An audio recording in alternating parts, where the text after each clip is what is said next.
Damien Simmons was 37 years old and ran a small auto restoration garage on the east side of Columbus, Ohio. Most people saw grease on his sleeves, a rusted Ford pickup, and a man who still ate cold sandwiches beside a tool cabinet during lunch breaks. Vanessa Carter's friends believed she had outgrown him long ago. What they didn't know was that Damien had sold his late father's 1969 Mustang 3 days earlier to pay for Walter Carter's emergency heart surgery at Riverside Methodist Hospital.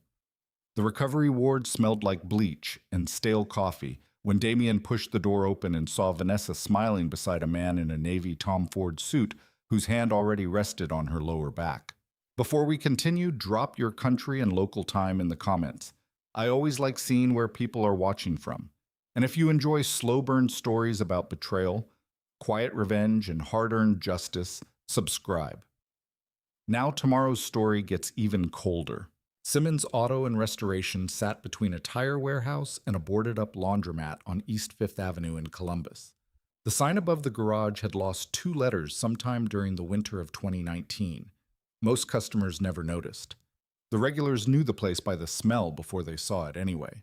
Burned motor oil, cold metal, coffee that had been sitting on a warmer since sunrise.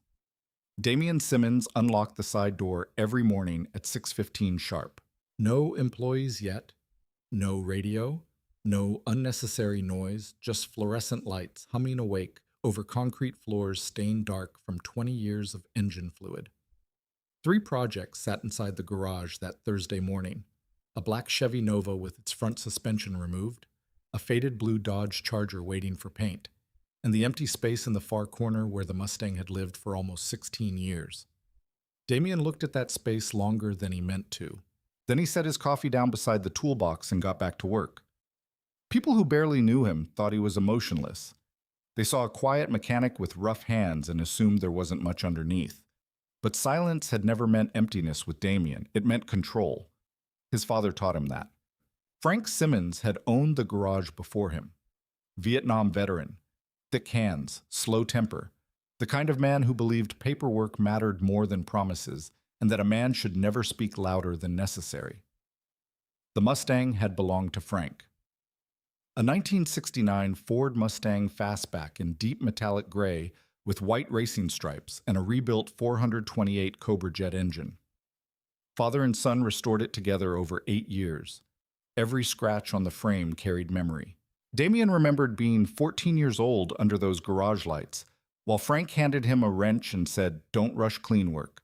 He remembered late summers driving through Columbus with the windows down, and old Lynyrd Skynyrd songs playing through cracked speakers. And he remembered the hospital room where Frank died from pancreatic cancer in 2017.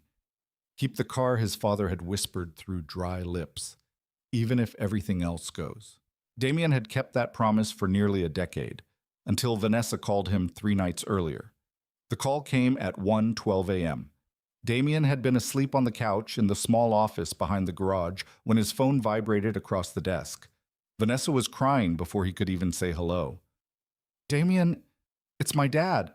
Her voice sounded thin, panicked, different from the sharp corporate confidence she used at dinner parties and networking events.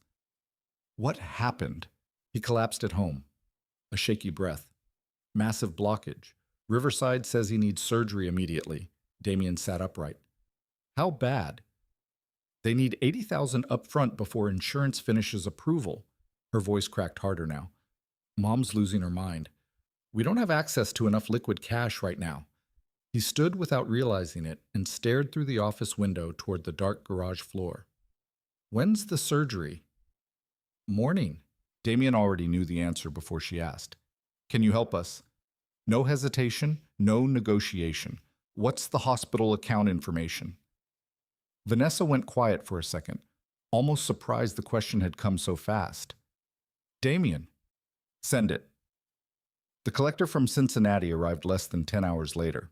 Harold Jensen wore a camel overcoat and leather driving gloves despite the mild weather. Wealthy men who collected vintage cars always dressed like they were entering magazine photo shoots. He circled the Mustang slowly. Original body? Damien nodded. Matching numbers. Yes. Harold crouched near the rear wheel, inspecting the chrome. You know this car is worth more than your asking price. I know. Then why sell it in one day? Damien wiped his hands on a rag. Family emergency. Harold studied him for a moment longer, smart enough not to ask more. The final offer came in at $38,000 below market value. Enough to move quickly, not enough to be fair. Damien signed anyway. The hardest part wasn't the paperwork. It was the keys. They sat heavy in his palm while Harold's driver backed the enclosed trailer into the alley behind the garage. Damien walked around the Mustang one final time. The hood reflected the pale Ohio sky. Tiny scratches near the passenger side mirror from a road trip 15 years earlier. The faint smell of leather and engine cleaner inside the cabin. His father's fingerprints probably still existed somewhere beneath the steering wheel. Damien rested one hand on the roof, just once. Then he handed the keys over. The trailer doors closed with a metallic slam that echoed through the alley like a vault locking shut. By 4:42 p.m., Damien wired $86,417 directly to Riverside Methodist Hospital. He didn't send Vanessa a screenshot, didn't ask for repayment terms, didn't mention the Mustang. The only response came 20 minutes later. Thank you. Seriously, no heart emoji this time. No love you, just words. That night, Damien stayed at the garage until nearly midnight, rebuilding a carburetor he didn't need to finish yet. His hands worked automatically while his mind stayed somewhere else entirely. At 12:08 a.m., another message arrived. Surgery starts at 6:30. Dad asked about you. Damien stared at the screen for a long time before typing back. Tell him I'll visit tomorrow. He never sent more than that. The next morning arrived gray and wet across Columbus. Rainwater slid down the garage windows while Damien locked up early for the first time in months. He cleaned the grease from under his fingernails twice before giving up entirely. Some stains lived deeper than soap could reach. On the drive to Riverside Methodist Hospital, his old Ford F-150 rattled every time he hit 40 miles per hour. The passenger seat held a small bouquet of white carnations wrapped in cheap plastic from the hospital gift shop. Walter Carter liked simple flowers. Damien remembered that. The cardiac recovery floor was quiet except for distant monitor beeping and rubber soles squeaking against polished floors. Nurses moved calmly beneath fluorescent lighting. A television somewhere played muted daytime news. Damien adjusted the sleeves of his dark work jacket and walked toward room 614. He expected exhaustion, relief, maybe tears from Vanessa after the longest week of her life. Instead, through the half-open door, he saw Vanessa laughing softly beside a tall man in a tailored navy suit. The man's silver Rolex flashed beneath hospital lights as he rested one hand comfortably against the small of her back. Not cautiously, not politely, comfortably, like he already belonged there. Damien stopped walking, and for the first time since selling the Mustang, something cold finally moved through his chest. Damien stood outside room 614 for 3 full seconds before pushing the door open the rest of the way. The hospital door moved silently on hydraulic hinges. Vanessa turned first. For half a second, surprise crossed her face. Real surprise, as if she genuinely had not expected him to come. Then it disappeared. Her expression reorganized itself quickly. Calm, controlled, corporate. The same face she used during networking dinners when she needed investors to trust her. Damien, she said softly. The man beside her turned next. Tall, early 40s. Expensive haircut. The kind that needed maintenance every 8 days to keep looking effortless. Navy Tom Ford suit. White pocket square. Polished black loafers that had never touched motor oil or concrete dust. His Rolex Submariner caught the fluorescent light when he extended his hand. Brandon Pierce. His smile came practiced and smooth. I've heard a lot about you. Damien looked at the hand for a moment before shaking it once. Brandon's grip tried slightly too hard. Men like Brandon always believed pressure meant dominance. Damien released first. Inside the room, Walter Carter lay propped against white hospital pillows with tubes running beneath the blanket and an oxygen line beneath his nose. His skin looked gray under the overhead lights, smaller somehow, weaker. A heart monitor blinked steadily beside the bed. 72 again. Walter's eyes shifted toward Damien, and something softened there immediately. Kid, he rasped. Damien walked closer. You made it. Walter tried to smile but winced halfway through. Doctor says that's a good sign, Damien said quietly. Walter let out a rough breath that almost sounded like a laugh. Vanessa stepped between them slightly. Dad needs to keep stress low. The sentence landed strangely. Not rude. Not warm either. Just carefully managed. Brandon slipped one hand into his pocket and glanced around the room like he belonged there already. Walter gave us a scare, he said. But Riverside has an excellent cardiac team. Damien nodded once. His eyes moved briefly toward Vanessa's left hand. No engagement ring. The pale line where it usually rested was still visible beneath the hospital lighting. Vanessa noticed him looking. She folded her arms immediately afterward. A nurse entered carrying medication cups and paused when she saw the room crowded. Only family for another few minutes, please. Brandon smiled politely. Of course. But he didn't move. The nurse looked uncertain for a second before adjusting Walter's IV and leaving quietly. Damien noticed things like that, people revealing hierarchy without words. Walter shifted painfully against the bed. You eat today? He asked Damien. Vanessa looked irritated instantly. Dad, seriously? What? Walter muttered weakly. Boy forgets meals when he works. Damien almost answered automatically the way he had for years. Instead, Brandon spoke first. Vanessa told me you own the garage downtown. Damien turned toward him. East 5th, right. Brandon smiled again. Restoration work, correct? Mostly. That's a dying business these days.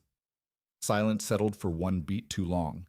Vanessa reached for a plastic water cup on the counter. Brandon works in private investment, she said quickly. He's been helping us navigate some financial issues. Helping us? Damien heard the wording carefully. Not helping Walter. Helping us. Walter looked toward the ceiling instead of anyone in the room. His fingers twitched faintly against the blanket. Damien knew that movement too. Walter Carter only did that when uncomfortable conversations started happening around him.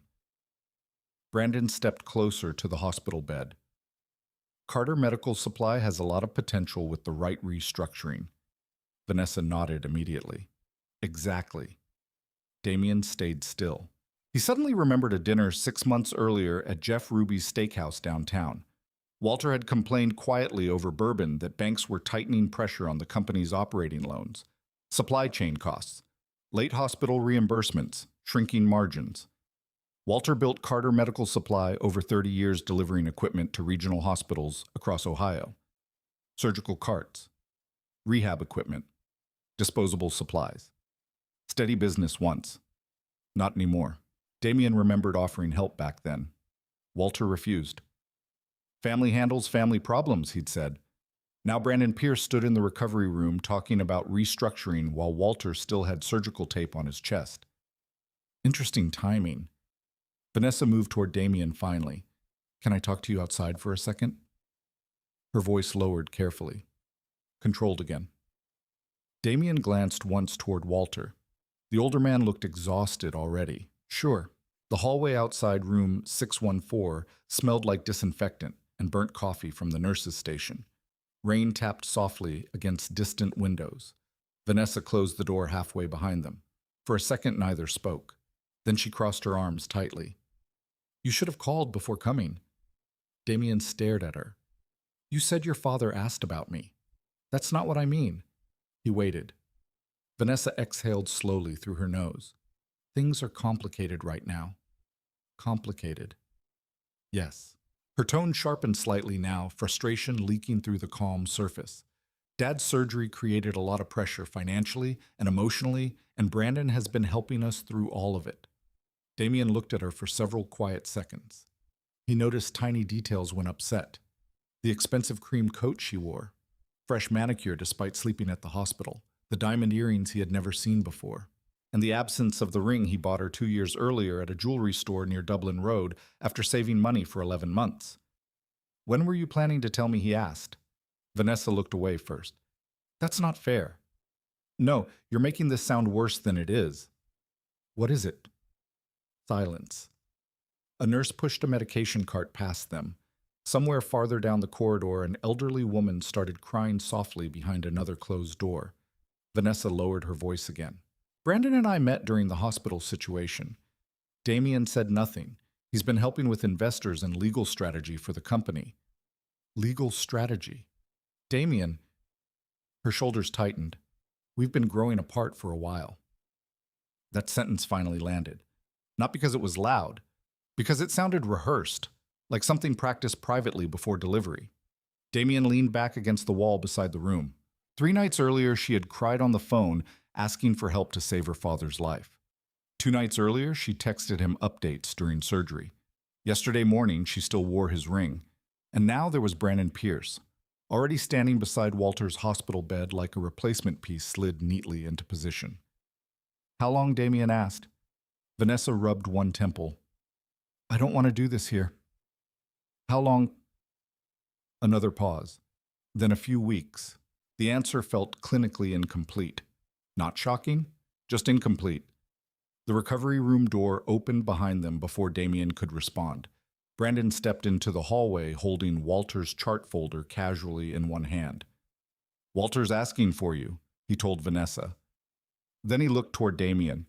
And seriously, man, glad everything worked out financially. There it was.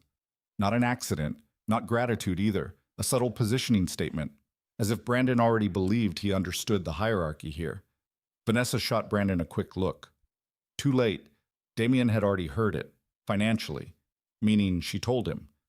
About the money, about the surgery, maybe even about the Mustang. Brandon offered another polished smile. We all appreciate people stepping up during difficult times. People. Not you. People. Damien looked at the folder in Brandon's hand. Hospital paperwork, insurance forms, maybe company documents mixed inside already. He noticed Walter watching silently through the small opening in the doorway. The old man's eyes looked uneasy now, tired, aware. Damien suddenly understood something important.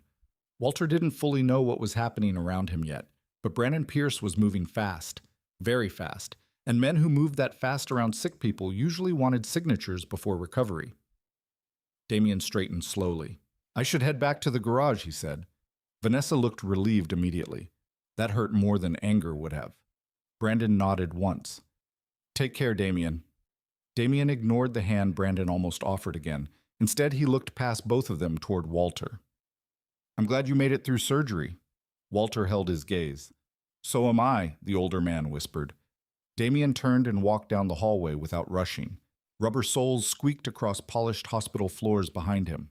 Monitors beeped steadily in distant rooms. Outside, cold rain covered Columbus in gray reflections.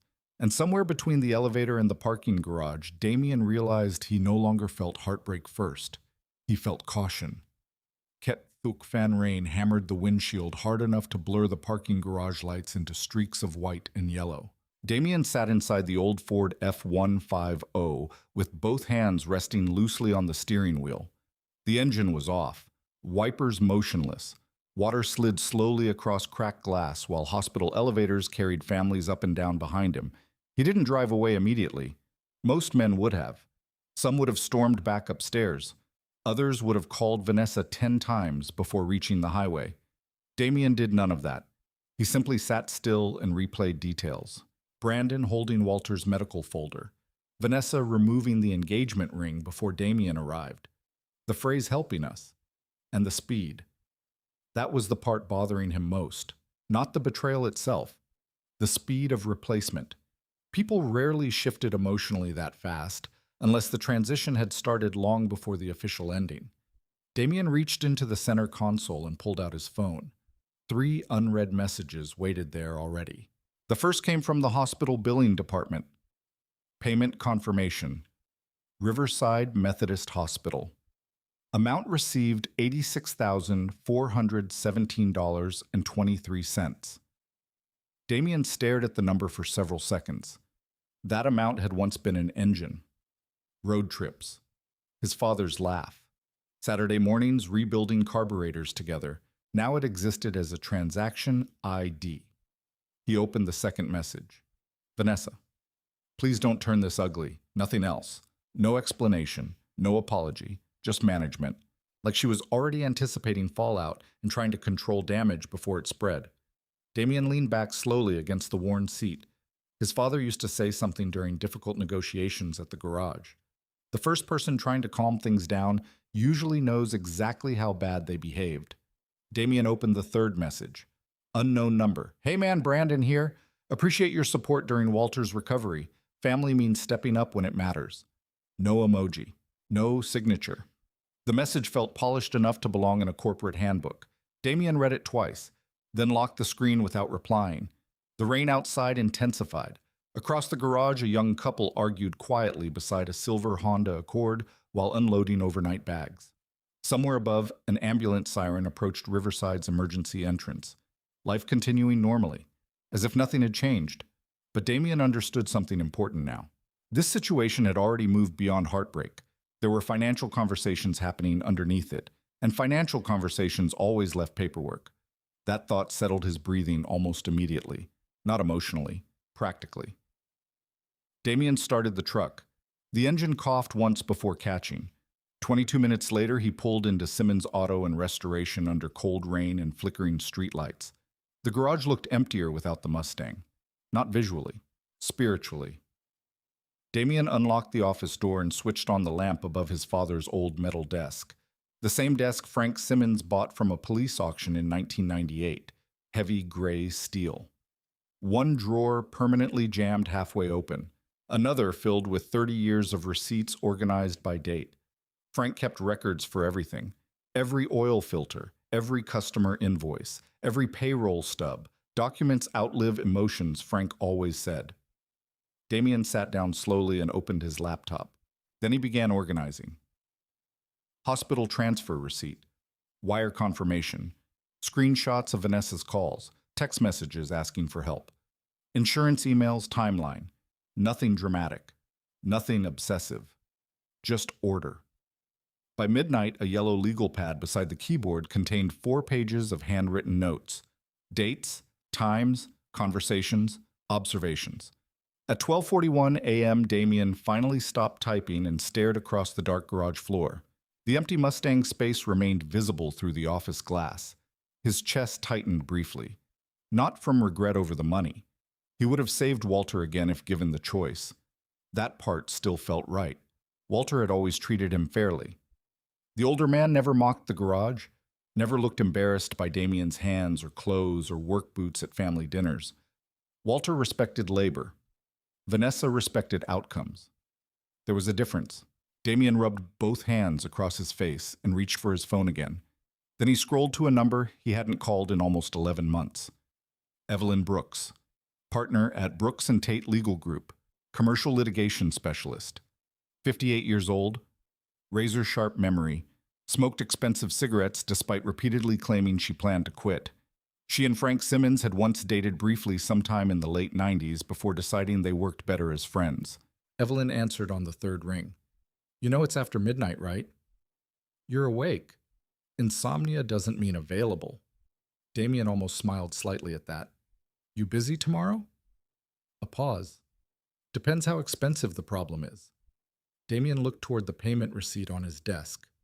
Potentially very. Silence settled briefly on the line.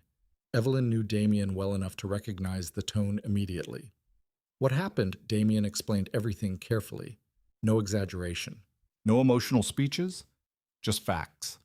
Walter's surgery, the payment, Brandon Pierce, the recovery room, the company discussions, the engagement ring gone. Evelyn interrupted only twice, once to ask Brandon's full name, another time to ask exactly when Vanessa first mentioned investors. When Damien finished, Evelyn stayed quiet for nearly 10 seconds. That man moved into the picture fast, she finally said. Exactly. You think this is about the company? I think it's about timing, and timing usually means money. Damien leaned back in the chair. I'm not looking to sue anyone. Good. Lawsuits driven by emotion are expensive entertainment. I just want clarity. Evelyn laughed softly. No, Damien. You want information. Smart people always say clarity when they mean leverage. Damien didn't answer, because she wasn't entirely wrong. Evelyn's keyboard clicked faintly through the phone. I know the name Brandon Pierce, she said after a moment. That got Damien's attention immediately. You do private capital consultant, some restructuring work in Indiana. Couple aggressive acquisitions. Nothing criminal that I remember. But there's always a but when lawyers talk. Damien waited. I remember one dispute involving elderly ownership transfer allegations around a logistics company outside Indianapolis. The office suddenly felt colder. What kind of allegations? Pressure tactics. Signatures during medical recovery. Claims of manipulated debt exposure. Damien stared at the rain outside the garage windows. Exactly. Not proof yet. But exactly. Evelyn continued. I'll look deeper tomorrow. I'm not asking you to start a war. No. Her voice sharpened slightly. You're asking me whether someone is trying to quietly position himself around a weakened family business while the owner is recovering from heart surgery. When she phrased it that way, the entire situation sounded uglier than Damien wanted to admit. And I think you were useful until the money arrived. That line landed harder than anything else that night, not because Damien hadn't considered it, because hearing it out loud made it real. He looked again at the hospital receipt. $86,417.23. His father's Mustang reduced to digits on a bank transfer. Evelyn spoke again. Did Walter know where the surgery money came from? Yes. And Brandon? I think Vanessa told him. Of course she did. The lawyer sighed quietly. Listen carefully, Damien. From now on, you document everything. Save every message, every voicemail, every timestamp. I already started. I figured. Another pause. Then, do not confront Brandon emotionally.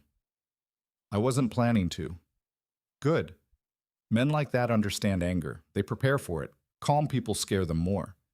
Damien looked around the office slowly. Old desk, coffee rings. Tools hanging neatly against the wall. His father's framed military photograph above the filing cabinet. Quiet things. Stable things. I'll come by the garage tomorrow morning, Evelyn said. 8:30. Thanks. Don't thank me yet. She paused before adding one last sentence. And Damien. Yeah. If Brandon Pierce is moving this quickly around Carter Medical Supply, then I promise you this isn't just relationship drama anymore. The call ended. Damien sat alone in silence afterward. Rain tapped steadily against the garage roof. Somewhere in the dark beyond the office glass, the empty Mustang space waited quietly beneath fluorescent lights. And for the first time since leaving Riverside Hospital, Damien stopped feeling blindsided. Now he felt alert. Evelyn Brooks arrived at Simmons Auto and Restoration at exactly 8:27 the next morning. 3 minutes early. That was normal for her. A black Audi A6 pulled beside the garage entrance, while Damien was replacing brake lines on a silver Tacoma. Evelyn stepped out wearing a charcoal coat, dark sunglasses, and heels completely unsuited for a repair shop floor. She looked around once. Still smells like bad financial decisions in here. Damien slid out from beneath the truck. Good morning to you too. Evelyn removed the sunglasses, sharp gray eyes. No wasted movement. She carried 2 things in one hand, a leather portfolio, and a paper coffee cup from Staff's. Medium roast, she said, setting the coffee on Damien's toolbox. You still drink it like motor oil? Probably. That's comforting. Damien wiped his hands clean while Evelyn walked slowly through the garage. Her eyes paused briefly at the empty corner space. The Mustang's gone. Yesterday? You regret it? No. The answer came instantly. That interested her. Evelyn nodded once. Good. Regret clouds memory. She moved toward the office. Let's talk. The office behind the garage looked cleaner than most law firms. Damien kept paperwork stacked by date invoices, alphabetized tools, aligned exactly where they belonged. Frank Simmons' habits again. Evelyn noticed the yellow legal pad immediately. Timeline. Damien handed it over. She read quietly for almost 2 minutes while Damien stood beside the filing cabinet drinking coffee. Outside impact guns echoed across the garage floor. Traffic moved slowly down East 5th Avenue. Normal morning, unusual conversation. Finally, Evelyn closed the notebook. You documented better than half my clients already. My father liked records. Your father distrusted people. Smart man. She opened her portfolio and spread several printed documents across the desk. Corporate filings, LLC registrations, business restructuring notices. Damien leaned closer. Brandon Pierce owns Pierce Strategic Capital, Evelyn explained. Officially headquartered in Indianapolis. Small private equity operation. Legitimate? Technically. That word mattered. Technically, legitimate businesses still ruin people every day. Evelyn tapped another document. 2 dissolved subsidiaries in Illinois. 1 acquisition dispute in Indiana. 1 civil complaint involving elder financial coercion. Damien's jaw tightened slightly. What happened? Case settled privately. No admission of wrongdoing. But settlement agreements usually mean someone wanted silence. Evelyn folded her arms. The timing bothers me most. Damien looked toward the rain-streaked office window. It bothered me too. Evelyn nodded. Walter Carter collapses. Company unstable. Emergency surgery. Emotional family chaos. Suddenly Brandon Pierce appears offering financial rescue. She tapped the papers again. That's not random. Damien sat down slowly. For years he had known Carter Medical Supply only from the edges. Walter occasionally complained about supplier delays over dinner. Vanessa vented about staffing issues and hospital contracts, but Damien never inserted himself deeply into the business. Not his place. Still, he knew enough. Carter Medical Supply operated out of a warehouse near Dublin Road with around 40 employees. Mid-sized regional medical distribution company. Hospital rehab equipment. Mobility devices.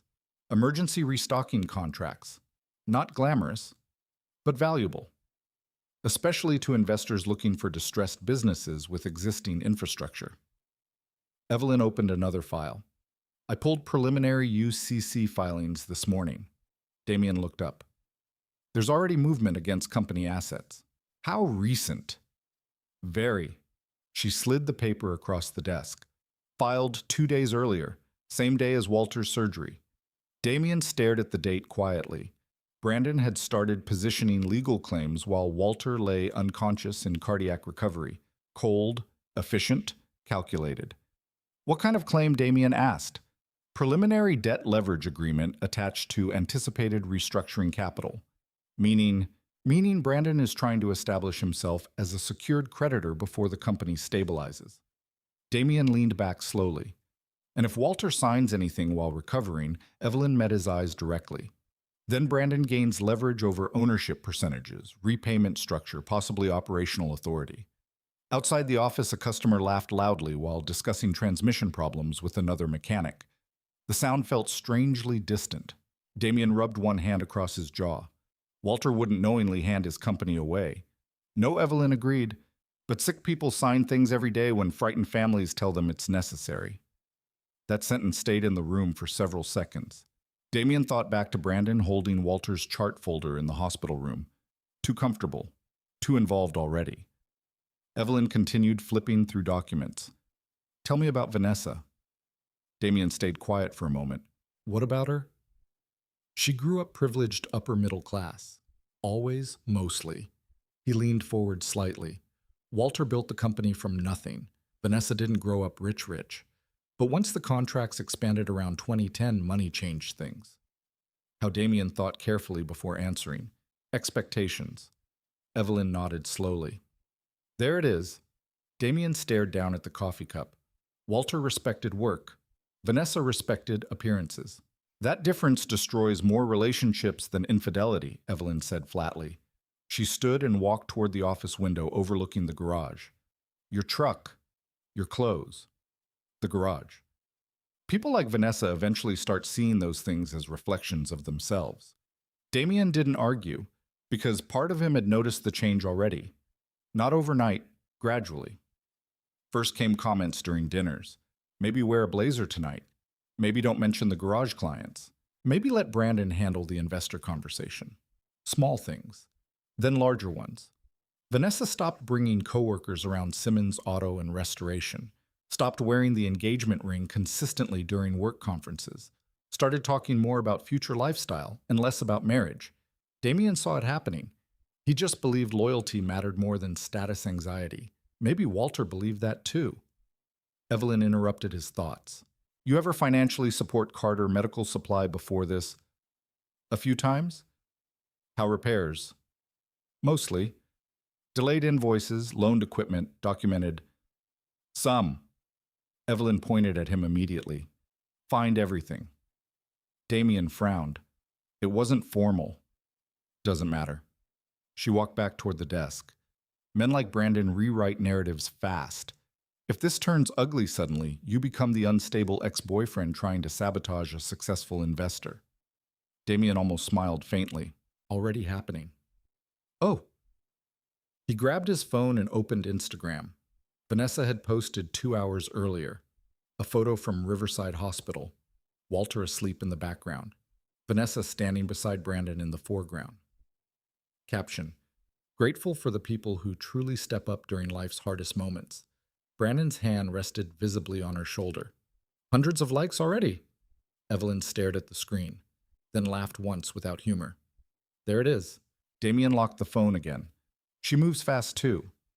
No, Evelyn corrected quietly. She adapts fast. That distinction mattered. One implied impulsiveness, the other implied choice. A knock sounded at the office door. Nathan Damien's part-time mechanic leaned inside holding a parts invoice. Mid-20s, oil-stained hoodie, constant chewing gum. Sorry, Nathan said. Customer asking if the charger's done by Friday. Damien answered automatically. Saturday morning. Nathan nodded but hesitated. His eyes shifted briefly between Damien and Evelyn. You okay, boss? Fine. Nathan accepted that immediately and disappeared back into the garage. Evelyn watched the exchange. Your people trust you because I pay them. No, she said, because you stay steady. Silence again. Then Evelyn sat back down. Here's my concern. Damien listened. If Brandon is moving for control this aggressively, he's going to need signatures, access, and emotional dependency. Meaning Vanessa. Meaning Vanessa becomes useful if she helps pressure Walter. Damien's expression hardened slightly for the first time all morning. Not anger. Recognition. He remembered how quickly Vanessa redirected conversations yesterday whenever Walter tried speaking directly to him, how Brandon answered questions for the family, how hospital staff already treated Brandon like authorized management. Too fast. Everything too fast. Evelyn closed the folder. For now, we watch. No confrontation, absolutely not. She pointed toward the desk. You keep documenting every message, every timeline detail, every financial interaction. And Brandon. We let him get comfortable. Damien looked toward the garage floor again. His father used to say impatient men destroyed good evidence. Evelyn stood and gathered her papers. One more thing. What if Walter didn't know where the surgery money truly came from? Eventually, he will. Damien said nothing. And when that happens, Evelyn continued the emotional balance inside that family changes completely. She headed toward the office door, then paused. By the way, Damien looked up. I checked public property filings before coming here, and Brandon Pierce recently liquidated 2 commercial assets. Damien frowned slightly. Why, Evelyn's expression turned thoughtful. Either he's raising capital quickly, she opened the office door halfway, or he's running out of it. The garage noises swallowed her footsteps as she walked outside. Damien remained seated alone at the desk. The empty Mustang space sat motionless beyond the office glass. And somewhere deep beneath the betrayal, beneath the heartbreak, beneath the humiliation of that hospital room, a different realization finally settled into place. Brandon Pierce needed something urgently, and desperate men always made mistakes eventually. Vanessa texted Damien at 4:18 Thursday afternoon. Can we meet tonight? Please act like adults about this. No apology, no explanation, just negotiation language again. Damien stared at the message while tightening bolts on the Nova's suspension assembly. Grease darkened the lines in his knuckles. The garage radio played low classic rock near the service bay, while rainwater dripped steadily outside. Nathan looked over from the tire machine. You good, boss? Yeah. Nathan nodded and went back to work. Damien wiped his hands clean, then typed one reply. Where? The answer came immediately. The Guild House, 7 o'clock. Of course. Not a diner. Not somewhere private. Somewhere expensive enough to establish tone before conversation even started. The Guild House sat in the short North District beneath soft amber lighting and polished glass walls. The kind of restaurant where men discussed acquisitions over bourbon and women wore perfume that cost more than monthly truck payments. Damien arrived at 6:56 wearing dark jeans, clean boots, and the only charcoal button-up shirt he owned without oil stains. The hostess smiled politely while scanning reservations. Table for Carter. Not Simmons. Carter. Another detail. She led him past candlelit tables and quiet conversations toward the rear dining section where Vanessa already sat beside Brandon Pierce beneath a hanging chandelier. Brandon stood first. Confident smile. Tailored gray jacket tonight. Gold cufflinks. Every movement calibrated for visibility. Damien Brandon said warmly, "Glad you came." Vanessa remained seated. A glass of white wine rested beside her untouched salad. "You look tired," she said. Damien pulled out the chair across from them. "So do you." A waiter appeared almost instantly. Sparkling water already on the table. Reservation planned carefully. "Can I start you with a drinks or coffee?" The waiter blinked once. "At dinner, black." Brandon smiled politely again after the waiter left. "I respect consistency." Damien ignored that. For a moment, nobody spoke. Silverware clinked softly around them while muted jazz drifted through hidden ceiling speakers. The restaurant smelled faintly of rosemary butter and expensive wine. Vanessa folded her hands together on the table. "I wanted us to clear the air." Damien looked at her quietly. "Go ahead." She exhaled slowly.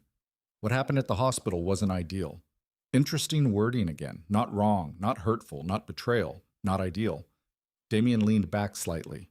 "You mean introducing your new partner beside your father's hospital bed after I paid for his surgery?" Brandon stepped in smoothly before Vanessa answered. "Let's keep emotions reasonable here." Damien turned toward him. "You should probably avoid the phrase reasonable when discussing someone else's fiancé." That landed. Brandon's smile tightened for less than half a second before recovering. Vanessa rubbed her temple. "This is exactly what I didn't want." "No?" Damien said calmly. "You wanted this managed quietly."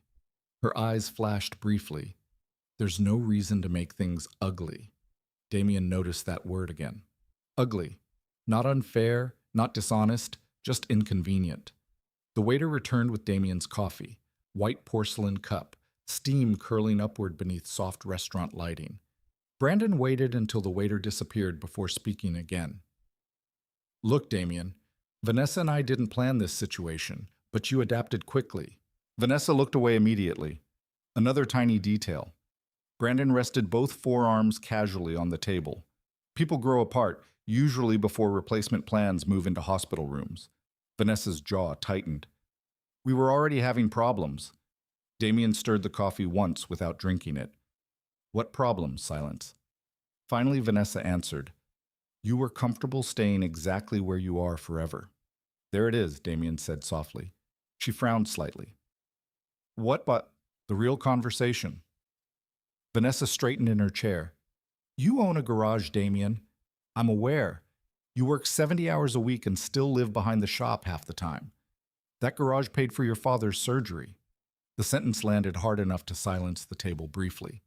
Brandon stepped in again. And that was generous. Damien finally looked directly at him. "What exactly do you do, Brandon?" The question came so calmly it almost sounded polite. Brandon smiled carefully. "Private investment consulting. For who? Various clients." Doing what Vanessa sighed sharply. "This isn't an interrogation." Damien kept his eyes on Brandon. "Humor me." Brandon lifted his wine glass slowly. "Business restructuring, asset recovery, growth positioning, corporate language, smooth and vague." Damien nodded once. "You buy struggling companies." "I stabilize them." "By taking ownership." Brandon's smile returned again. "Ownership follows risk." There it was. Finally, something honest. Damien took his first sip of coffee. Still hot, still bitter, very steady. Vanessa crossed one leg over the other. "Carter Medical Supply needs help right now." Damien looked at her. "And Brandon's helping." "Yes." "At what price?"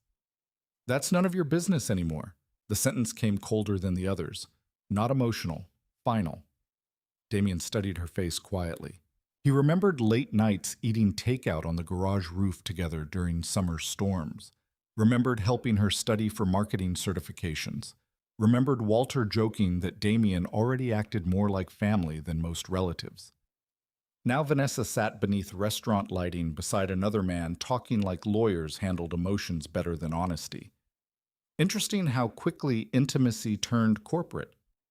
Brandon leaned slightly forward. Damien, I understand this is difficult personally. No, Damien corrected softly. You don't. A long silence followed. Nearby a server laughed at another table. Wine glasses touched somewhere behind them. The world continued normally while three people quietly negotiated the remains of a relationship. Vanessa lowered her voice. We can pay you back.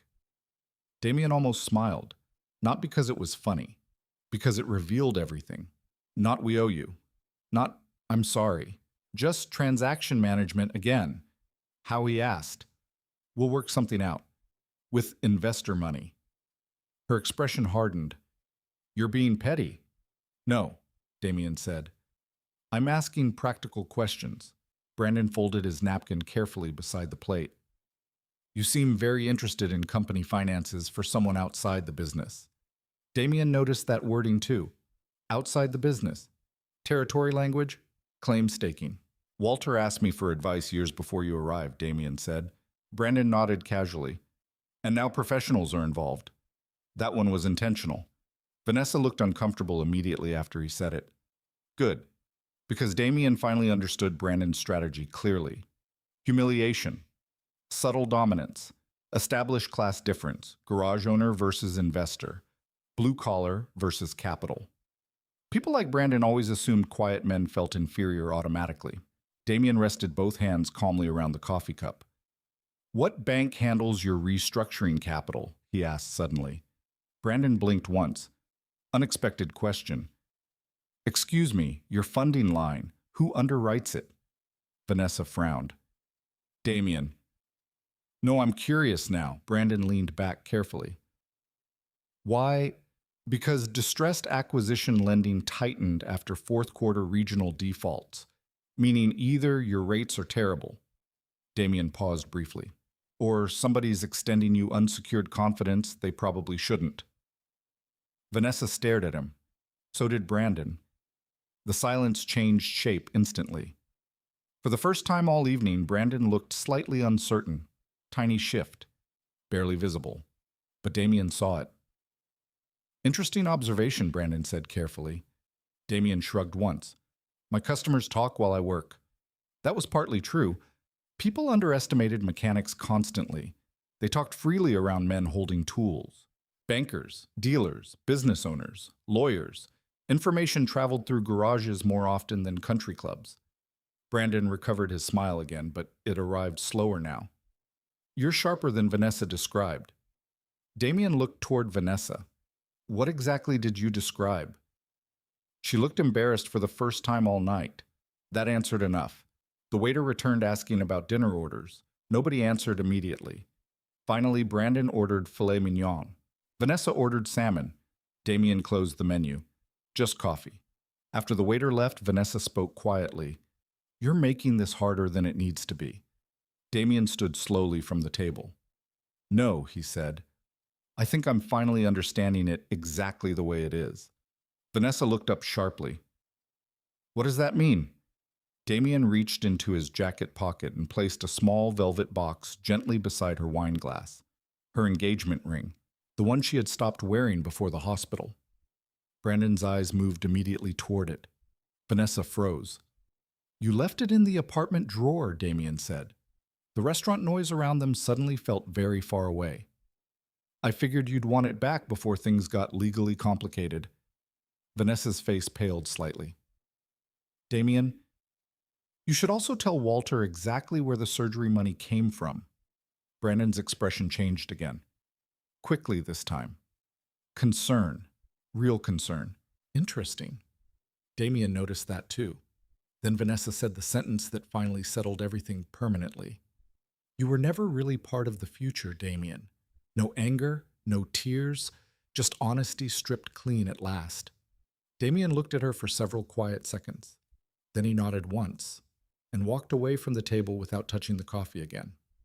Behind him, Brandon said something low to Vanessa immediately. Too fast, too nervous. And for the first time since Riverside Hospital, Damien became certain of one thing. Brandon Pierce was afraid of something. Damien did not call Vanessa after the dinner at the Guild House. He did not post quotes online, did not drink himself unconscious, did not ask mutual friends for explanations. By Monday morning, Simmons Auto and Restoration opened at 6:15 exactly like always. The fluorescent lights hummed awake.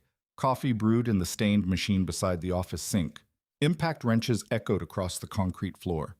And Damien Simmons rebuilt a 1972 Chevelle transmission with the same steady hands he used before his engagement collapsed. That unsettled people more than anger would have. Nathan noticed it first. "You sure you're good?" he asked while carrying brake rotors across the garage. Damien looked up briefly from the transmission housing. "Why does everybody keep asking me that?" "Because most guys don't get cheated on by rich finance dudes and come to work acting normal." Damien tightened a bolt carefully. "Most guys break things they can't replace." Nathan stared at him for a second, then quietly nodded and went back to work.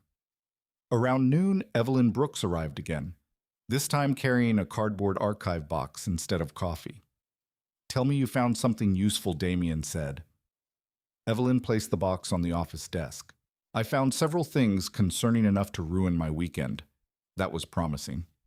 Damien closed the office door while Evelyn unpacked folders methodically. Public filings, lawsuit records, corporate registrations, photocopies marked with yellow tabs. She removed her glasses and looked directly at him.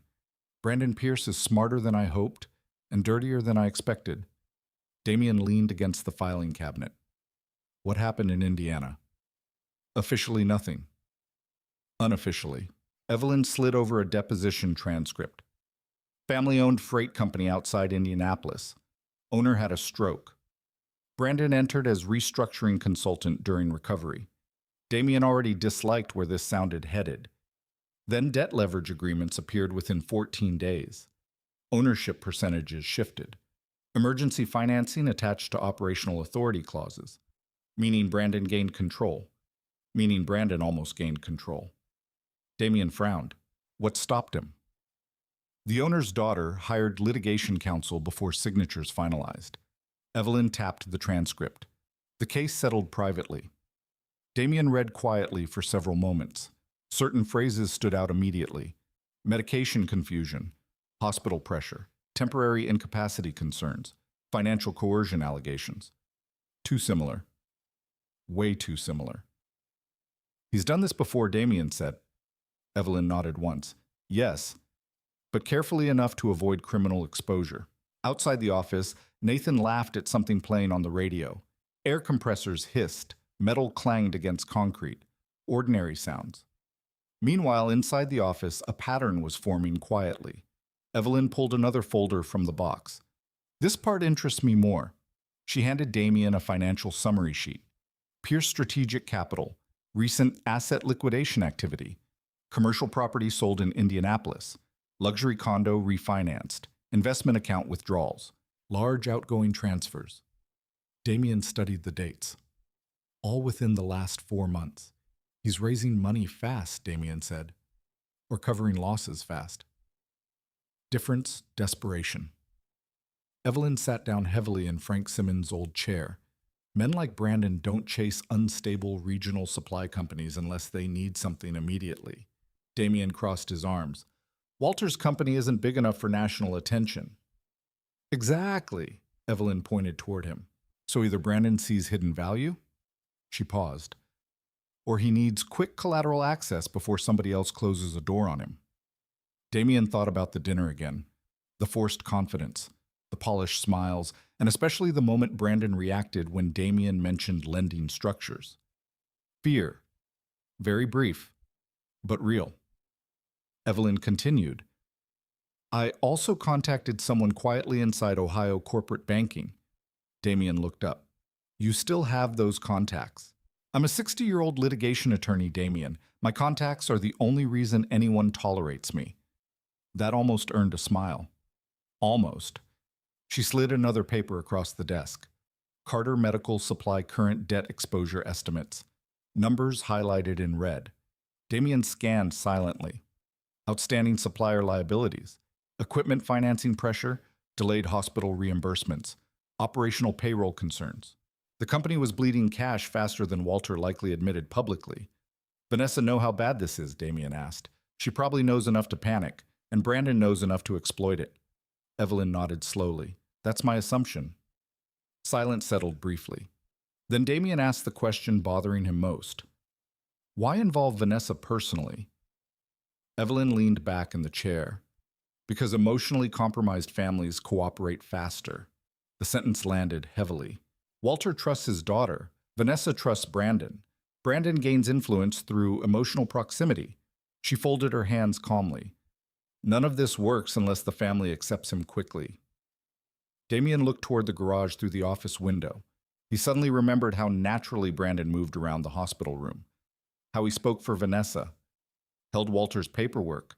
Positioned himself physically between conversations. Not arrogance. Strategy. Evelyn interrupted his thoughts. You still have access to Walter directly. Maybe. Good. But I'm not manipulating him. I didn't say manipulate. She leaned forward slightly. I said communicate. Damien remained quiet, because despite everything, part of him still resisted turning this into war. Walter had just survived heart surgery.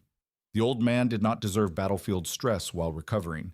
Evelyn seemed to understand that immediately. You don't have to destroy anyone, she said. You just need facts positioned correctly.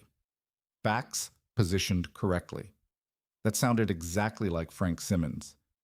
At 2:13 p.m., Damien's phone buzzed across the desk. Vanessa. He stared at the screen without answering. Evelyn noticed. Speaker. Damien accepted the call. Vanessa's voice came sharp and immediate. What exactly did you say to Brandon about what he thinks you're investigating him? Interesting. Not, are you okay? Not, can we talk straight to Brandon? Damien looked toward Evelyn calmly. Should he be worried? A long pause answered louder than words. Damien Vanessa said carefully, You need to stop escalating this. I'm repairing transmissions. Don't do that. Do what act innocent. Evelyn wrote something down quietly while listening. Vanessa continued, Brandon is trying to help stabilize my father's company. By moving debt leverage agreements during post-surgery recovery, silence. Then, you've been talking to lawyers. There it was, fear again, smaller than Brandon's, but growing. Damien kept his tone even. I've been organizing paperwork. You're making this harder than it has to be. That phrase keeps coming up.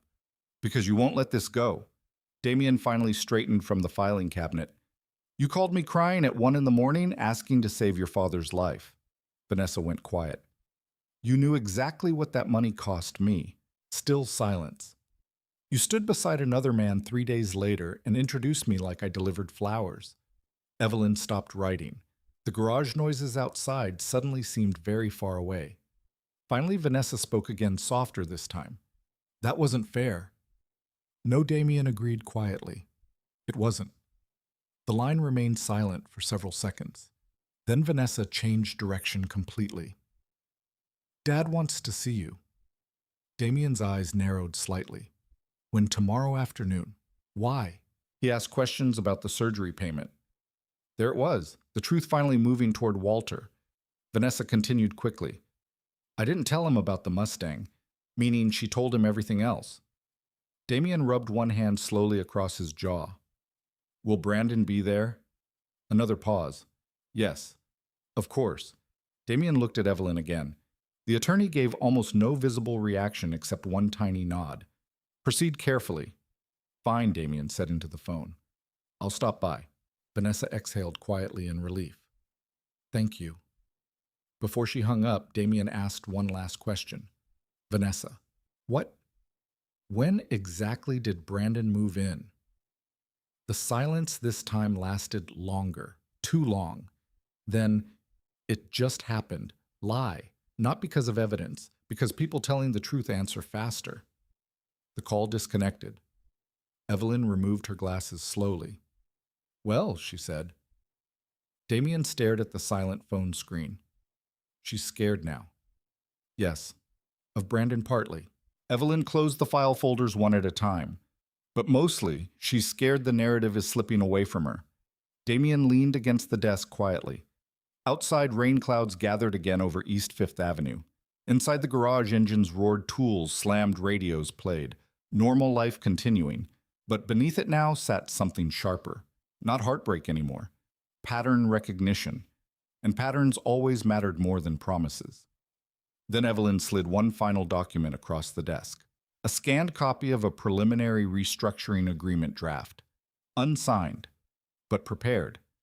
Damien's eyes stopped immediately at the bottom page. Signature line. Walter Carter, Managing Owner. Below it sat another line. Operational Advisory Authority, Brandon Pierce.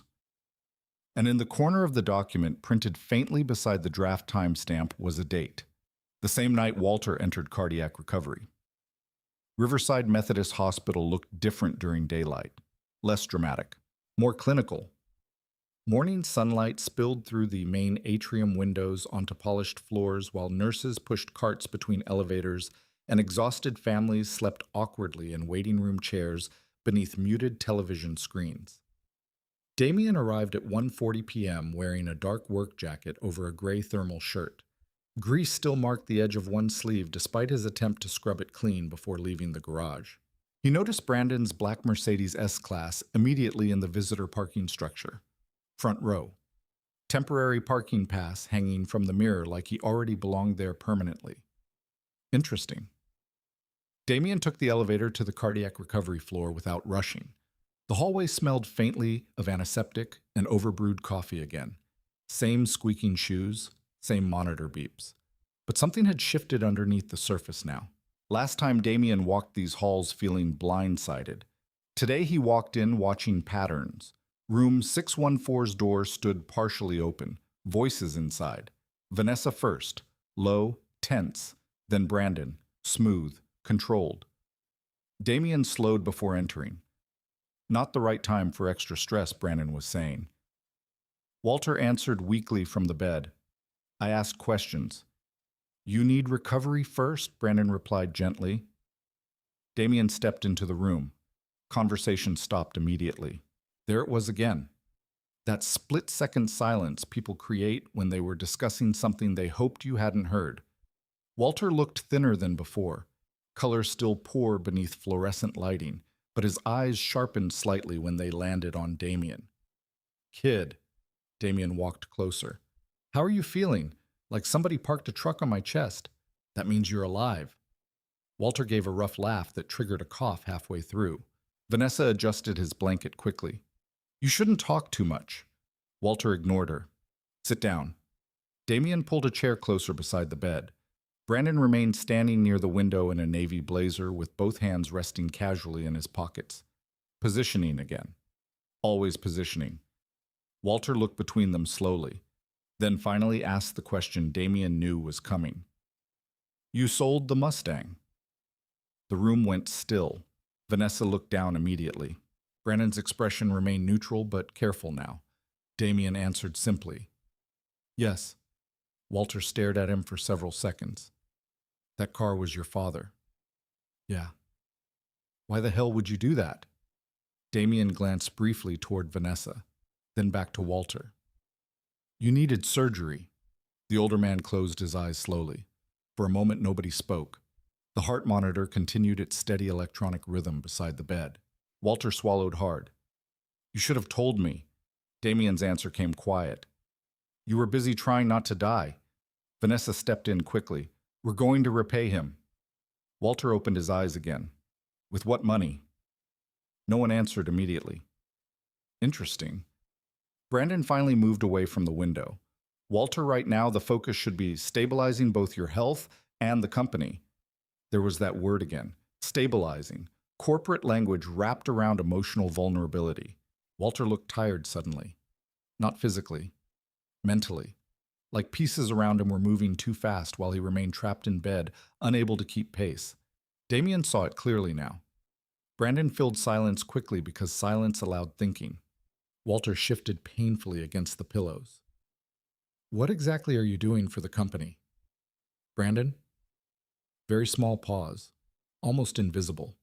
But Damien noticed. Helping restructure debt exposure, Brandon answered smoothly. Short-term liquidity strategy. Walter frowned faintly. You're talking like a bank. Brandon smiled politely. Sometimes businesses survive by acting like one. Walter didn't seem reassured. Vanessa stepped closer to the bed again. Dad, Brandon's helping us avoid bankruptcy. Us again. Not the company, not the employees. Us. Damien stayed quiet, because every additional sentence now revealed more than arguments would. Walter looked toward Damien next. You know anything about this? Another careful moment. Damien could have exposed everything immediately. The unsigned restructuring draft, the Indiana allegations, the suspicious timing. But Evelyn's voice echoed in his memory. Facts positioned correctly, not emotionally, strategically. So Damien answered carefully. I know the company's under pressure. Walter gave a weak nod. Been rough since winter. Supplier delays, Damien asked. And hospitals paying slower. Walter rubbed one hand weakly across his chest. Payroll alone feels like dragging concrete uphill. Brandon stepped in smoothly again. That's why outside capital matters. Walter looked toward him slowly. And what does outside capital cost? Another excellent question. This time Brandon answered slightly slower. Depends on structure. Damien noticed Vanessa watching Brandon now, instead of her father, waiting for answers. Depending on answers. Interesting dynamic. Walter coughed again before looking back toward Damien. You still got the garage running, okay? Yeah. How many employees now? 3 counting me. Walter nodded thoughtfully. Your father would have been proud. That sentence hit harder than expected.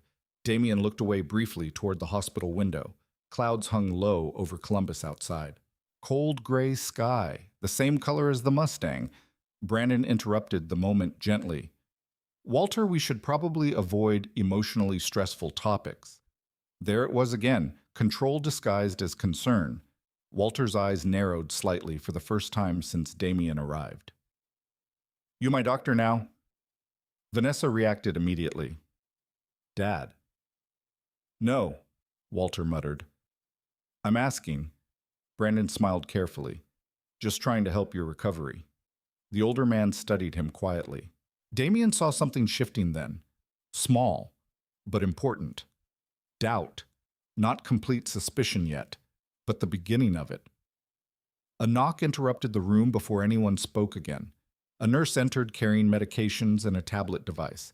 Mid-30s, blonde hair tied tightly back. Name badge read Emily Harper, RN. Afternoon, Mr. Carter. Walter gave a tired wave. Emily paused briefly after noticing the crowded room. Need a few minutes for meds and vitals. Brandon immediately stepped aside with polished politeness. Of course. Vanessa moved too. Damien stood from the chair automatically, but before he could leave, Emily glanced at him twice. Recognition. Very brief. Then gone. Interesting. In the hallway outside room 614, Brandon checked something on his phone while Vanessa folded her arms tightly. Neither spoke at first. Damien leaned quietly against the wall near the nurse's station. Finally, Vanessa broke the silence. You didn't need to tell him about the Mustang. Damien looked at her calmly. He asked, You're making him feel guilty. No, Damien replied. Reality is, Vanessa exhaled sharply. You always do this. Do what act morally superior because you sacrifice things. That sentence revealed more than she intended. Not gratitude, resentment. Damien understood suddenly that the Mustang didn't just make her uncomfortable because of guilt. It made Brandon uncomfortable too, because sacrifice creates contrast, and contrast destroys carefully built narratives. Before Damien could answer, Emily Harper stepped quietly out of the room carrying an empty medication tray. She glanced once toward Brandon, then toward Damien. Mr. Simmons. Brandon's eyes lifted immediately. Damien straightened. Yes? Emily lowered her voice slightly. Can I ask you something? Sure. She hesitated. professional caution visible on her face. When exactly did Mr. Carter sign business paperwork after surgery? The hallway went silent. Vanessa froze. Brandon's expression did not change outwardly, but his shoulders stiffened almost imperceptibly. Damien noticed. Always the tiny movements. What paperwork? Damien asked carefully. Emily looked uncomfortable now. I'm not supposed to discuss patient matters casually. Brandon stepped forward smoothly. Then you probably shouldn't. Emily met his eyes directly. Interesting. No intimidation there. I asked because I remember visitors bringing documents into the room during restricted recovery hours. Vanessa immediately answered too quickly. Those were insurance forms. Emily stayed silent. That silence said enough. Damien watched Brandon carefully now. The investor smiled politely.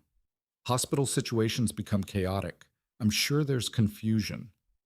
Emily looked unconvinced. Then she turned back toward Damien. If legal questions come up later, hospital records track medication timing very precisely. There it was. Not an accusation. A warning. Carefully delivered. Brandon's jaw tightened briefly. Vanessa looked pale suddenly. Emily nodded once and walked away toward the nurses' station. No drama.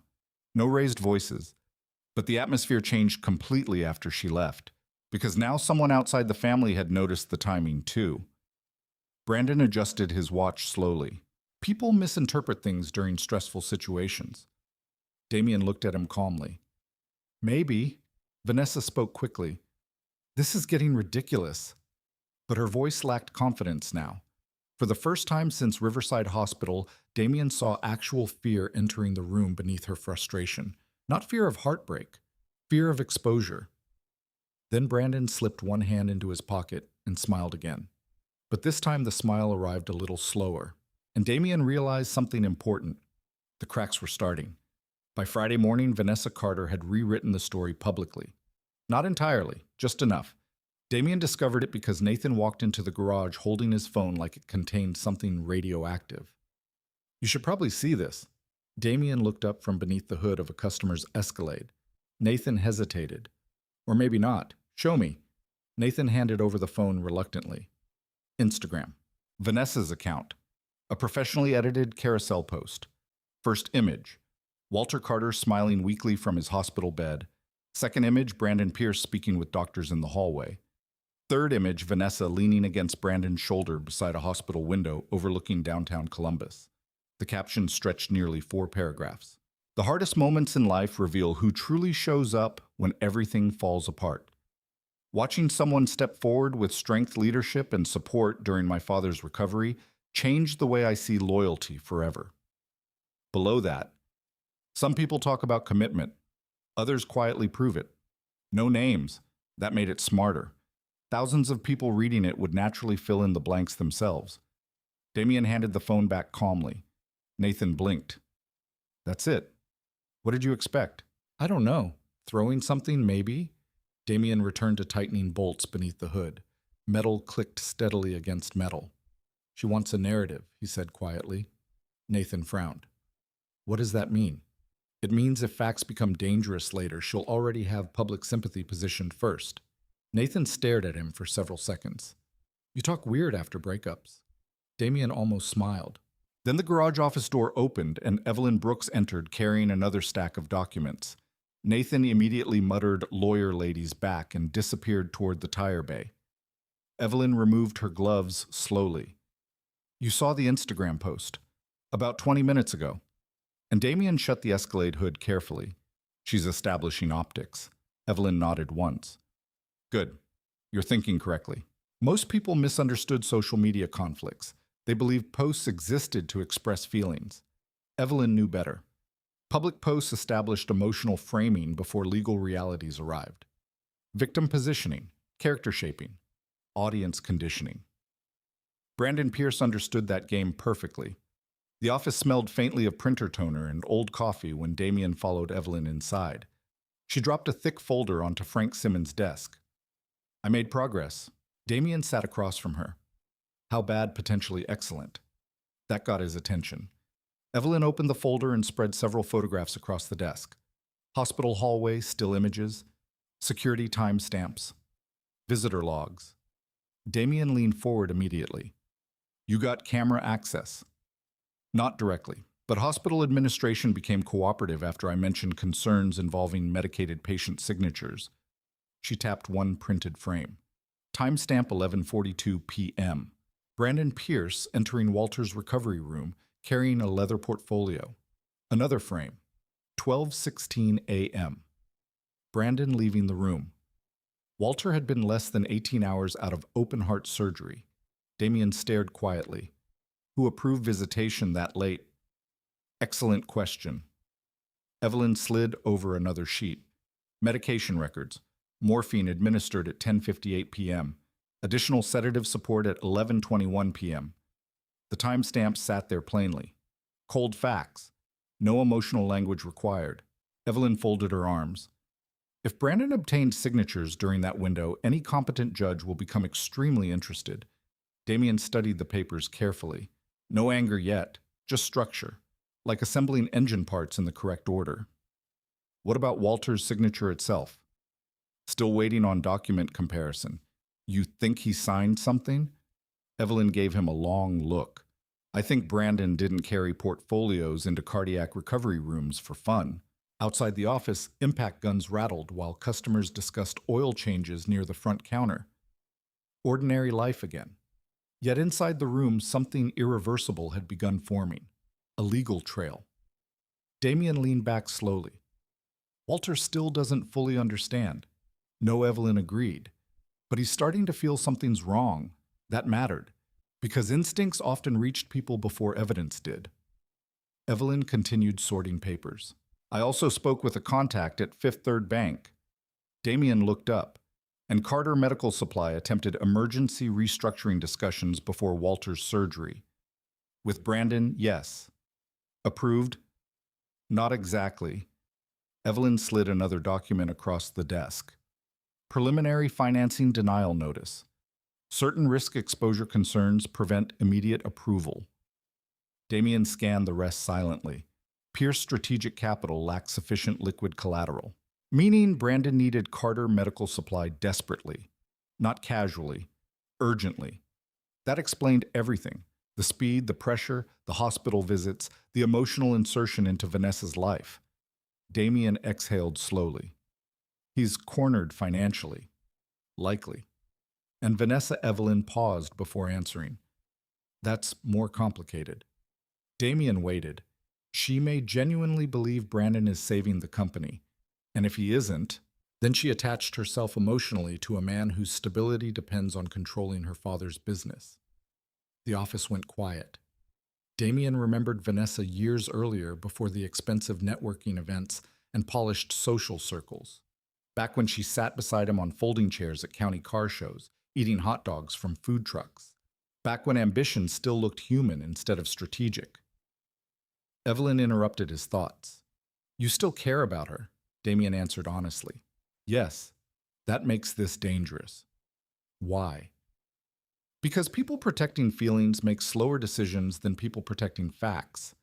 Before Damien could answer, his phone vibrated across the desk. Unknown number. He answered calmly. Damien Simmons. Heavy breathing first, then Walter Carter's weak voice. Kid, you busy? Damien straightened immediately. No. You okay? Can you come by later? Evelyn watched him carefully now. Walter lowered his voice. I need to ask you something without everybody else talking over me. That mattered. A lot.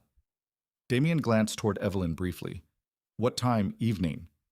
Another pause, then Walter added quietly. And don't tell Vanessa. The line disconnected. Evelyn leaned back in her chair slowly. Well? Damien stared at the phone. He knows. Not everything Evelyn corrected, but enough. She stood and walked toward the office window overlooking the garage. Rain clouds gathered again over Columbus outside. Traffic moved slowly along East Fifth Avenue. People buying coffee. People arguing over parking spots. People living ordinary days while hidden wars developed quietly inside offices and hospital rooms. Evelyn spoke without turning around. There's something else. Damien waited. I checked Pierce Strategic Capital litigation exposure in federal filings, and One sealed dispute involved unauthorized movement of operational reserve funds. Damien frowned. Meaning theft. Meaning money disappeared somewhere. She finally turned back toward him. And if Brandon is financially desperate enough, Carter Medical Supply may not just be an investment target. The implication settled heavily. It might be survival. For Brandon. Which made him more dangerous. Desperate men escalated faster when cornered. Nathan knocked lightly on the office door. Customer here for the Silverado pickup. Damien nodded once. 5 minutes. Nathan disappeared again. Evelyn gathered the hospital photos into neat stacks. You need to understand something very clearly now. Damien looked at her. If Brandon senses Walter pulling away emotionally, he'll accelerate pressure, meaning more paperwork, more manipulation, faster decisions. Damien stood slowly from the chair. And if he realizes lawyers are involved, Evelyn's expression hardened slightly. Then he'll start protecting himself. The fluorescent office lights buzzed softly overhead. Somewhere beyond the garage walls, thunder rolled low across Columbus. Damien looked again at the hospital images. 11:42 p.m., 11:58 p.m., 12:16 a.m. A man carrying paperwork into a medicated patient's room during restricted hours. Not proof yet, but close. Very close. Then Damien noticed something in the final still image that Evelyn hadn't mentioned yet. A second figure partially visible near the doorway. Female silhouette. Long coat, standing beside Brandon. Damien looked up slowly. Vanessa was there. Evelyn nodded once. Yes. And for the first time since this entire situation began, Damien stopped wondering whether Vanessa was simply naive, because people standing beside wrongdoing long enough eventually became part of it too. Franklin County Court of Common Pleas smelled faintly of old paper floor polish and stale coffee. Damien arrived at 8:12 Monday morning wearing the same charcoal suit his father had worn to funerals and union meetings for nearly 15 years. The sleeves fit slightly too broad.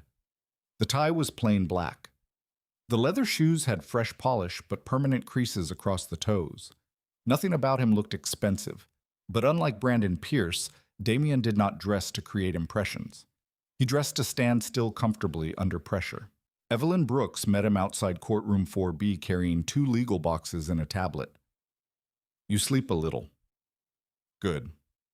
Exhausted people volunteer emotions. Damien glanced through the hallway crowd.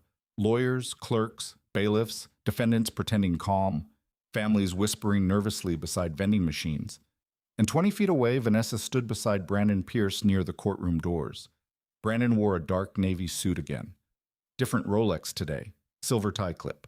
Every detail selected intentionally. Vanessa looked pale beneath carefully applied makeup. She had not posted on social media since Friday. Interesting. Brandon noticed Damien first. Of course he did. Men obsessed with control constantly scanned rooms for threats. He smiled immediately and walked over. Morning, Damien. Damien nodded once. Brandon. Vanessa stayed behind him slightly. That detail mattered too. Not beside. Behind. Brandon kept his tone casual. This filing seems unnecessary. Evelyn answered before Damien could. Most legal actions feel unnecessary to people benefiting from ambiguity. Brandon's smile thinned slightly. I'm trying to save a struggling company. Evelyn adjusted her glasses. At midnight hospital visits with medicated patients, Vanessa stepped in quickly. Nothing illegal happened. Evelyn looked directly at her. That confidence suggests you already know what evidence we have. Silence. Beautiful silence. Because innocent people usually ask what evidence exists. Only nervous people assume it's damaging immediately. Brandon recovered first. This is emotional retaliation from a failed relationship. Damien finally spoke. No. Brandon looked at him carefully. No. This stopped being personal when paperwork entered a recovery ward. That landed. Vanessa looked away instantly. The courtroom doors opened. Counselors inside, a bailiff announced. The hearing itself moved fast initially. Procedural arguments, standing disputes, preliminary injunction language, dry legal structure wrapping around very human betrayal. Judge Miriam Holloway presided from the bench with sharp eyes and zero patience for theatrics. Early 60s, former commercial litigation attorney, the kind of judge who noticed details before lawyers finished speaking. Damien respected her immediately. Brandon's attorney, Richard Levin, stood first. Tall, expensive haircut, voice built for country clubs and juries. Your Honor. This entire filing stems from emotional instability following a terminated romantic relationship. Classic strategy: reduce everything to jealousy, make Damien look wounded instead of observant. Levin continued smoothly. Mr. Simmons has no operational role within Carter Medical Supply and no standing regarding private restructuring discussions. Judge Holloway looked down briefly at the filings. Yet, he financed emergency medical care for the company owner immediately before disputed financial activities occurred. Levin smiled politely. A generous personal gesture does not create corporate authority. Evelyn rose slowly beside Damien. No, she agreed calmly. But it creates proximity to fraud when the recipient becomes incapacitated during asset transfer attempts. The courtroom shifted slightly then. Tiny movement. Attention sharpening. Richard Levin kept smiling. There is no evidence of fraud. Evelyn opened the first legal box. Excellent. Then documentation should simplify today considerably.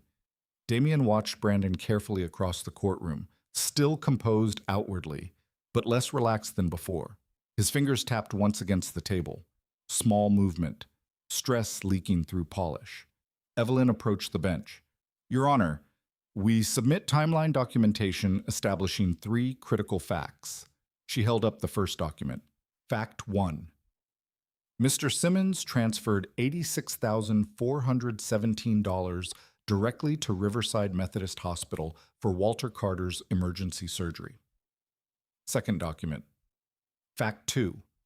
Mr. Pierce initiated restructuring activities less than 24 hours after surgery. Third document. Fact 3. These activities occurred while Mr. Carter remained under active postoperative sedation protocols. Judge Holloway reviewed the papers silently. Levin stood again immediately.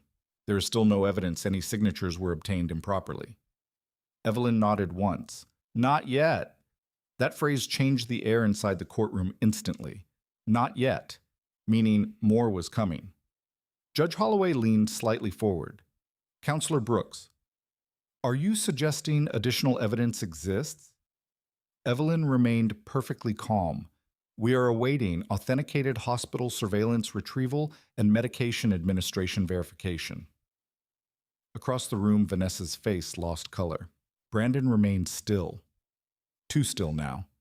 Damien noticed that too. People controlling panic often overcorrect physically. Levin tried redirecting immediately. This is speculative intimidation designed to interfere with legitimate restructuring negotiations. Evelyn turned toward him smoothly. Then your client should welcome transparency regarding midnight hospital visits. Silence again. Judge Holloway looked toward Brandon directly for the first time.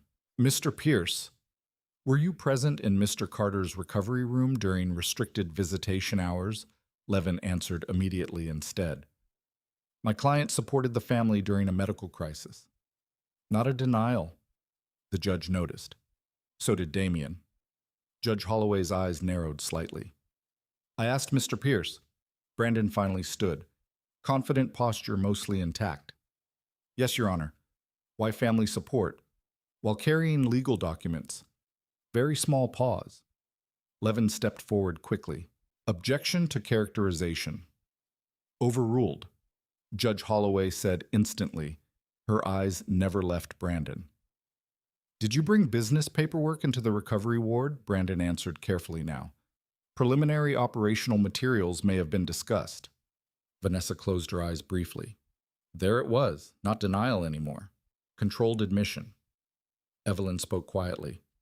With a medicated cardiac patient less than 24 hours post-surgery, Levin objected again. Judge Holloway ignored him. Instead, she turned toward Evelyn. You mentioned surveillance retrieval. Yes, Your Honor. Do you possess it currently? Hospital Legal Administration confirmed preservation this morning. Interesting wording. Not possession. Preservation. meaning evidence existed but remained pending official release. Judge Holloway understood immediately. So we may soon clarify timing precisely. Yes. The judge leaned back slightly. Courtroom silence deepened. Damien watched Brandon now. For the first time since Riverside Hospital, genuine uncertainty crossed the investor's face. Quick, controlled, but real. Levin attempted one final push.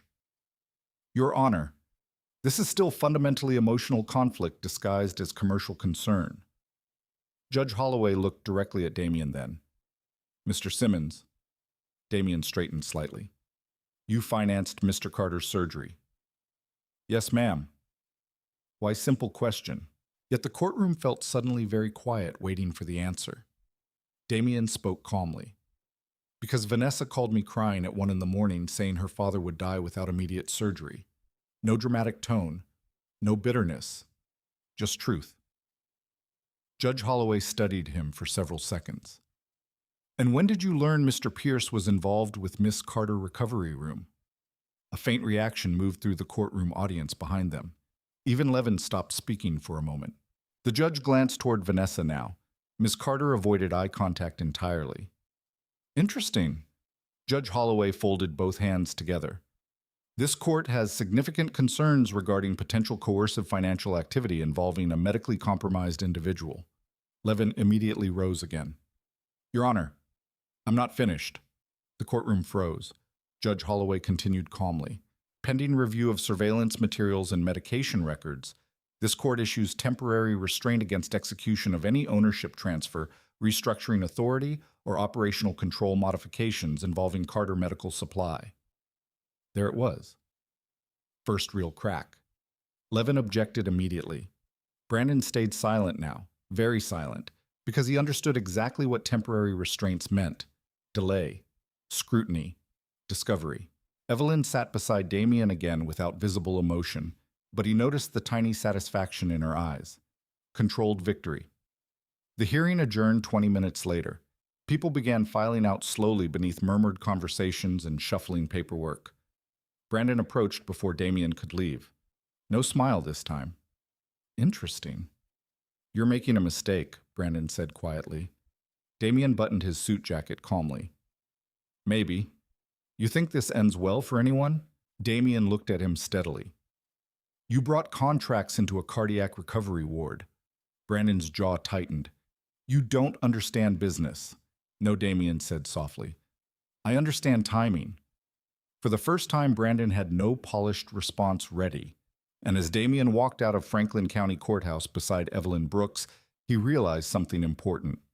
Brandon Pierce no longer looked like a man managing a situation. He looked like a man calculating damage. The hallway outside courtroom 4B felt colder after the hearing. Not because the temperature changed, because control had. People dispersed in uneven patterns, lawyers speaking faster than before, clients walking slower than they arrived, phones already pressed to ears, as if everyone was trying to rebuild versions of the story in real time. Damien stood near the courthouse exit while Evelyn Brooks stepped aside to take a call from her office. For the first time that morning, Brandon Pierce wasn't speaking. He stood 20 feet away near a marble pillar with Vanessa beside him, but the distance between them looked different now. Smaller physically, larger structurally. Vanessa kept checking her phone. Brandon kept his gaze forward. Neither of them spoke until Damien began walking toward the exit. That's when Brandon moved. Damien! Damien stopped but didn't turn fully. Brandon approached with slower steps this time. Less confident, more measured. You think that hearing means something, Brandon said? Damien finally faced him. It already did. Brandon gave a short, controlled laugh. You really believe a judge is going to unravel a company over hospital timing? Damien studied him quietly. No, he said. I believe patterns do that. That answer landed differently. Brandon's expression tightened slightly. Vanessa stepped closer behind him, hesitant now. Damien, she said softly, this is going too far. He looked at her. For a moment there was something almost familiar in her face again. Not the polished version from the guild house, not the hospital version, something in between. But it disappeared quickly. Because Brandon spoke again. Your mechanic friend is turning a family crisis into legal theater. Damien nodded once. Funny, he said. That's what I thought when someone walked into a recovery room with contracts. Brandon's eyes sharpened. Careful. Damien didn't react. That silence again. The kind that didn't need volume to feel heavy. Evelyn's voice called from behind them. Damien. He turned. She gestured subtly toward the parking structure. We need to go. He nodded. Before walking away, Damien looked at Vanessa one last time. Not anger, not pleading, just observation. You should ask your father about the timing of signatures, he said quietly. Vanessa's lips parted slightly, but no words came. Brandon stepped forward half a pace. Don't contact her directly again without counsel. Damien paused, then gave a small, almost imperceptible nod. Noted, and walked away. The drive back to Simmons Auto and Restoration was silent. Rain had started again, thin and steady, forming blurred streaks across the windshield of Damien's F-15O. Evelyn sat in the passenger seat, reviewing notes on her tablet. You held your ground well in there, she said without looking up. I didn't do much.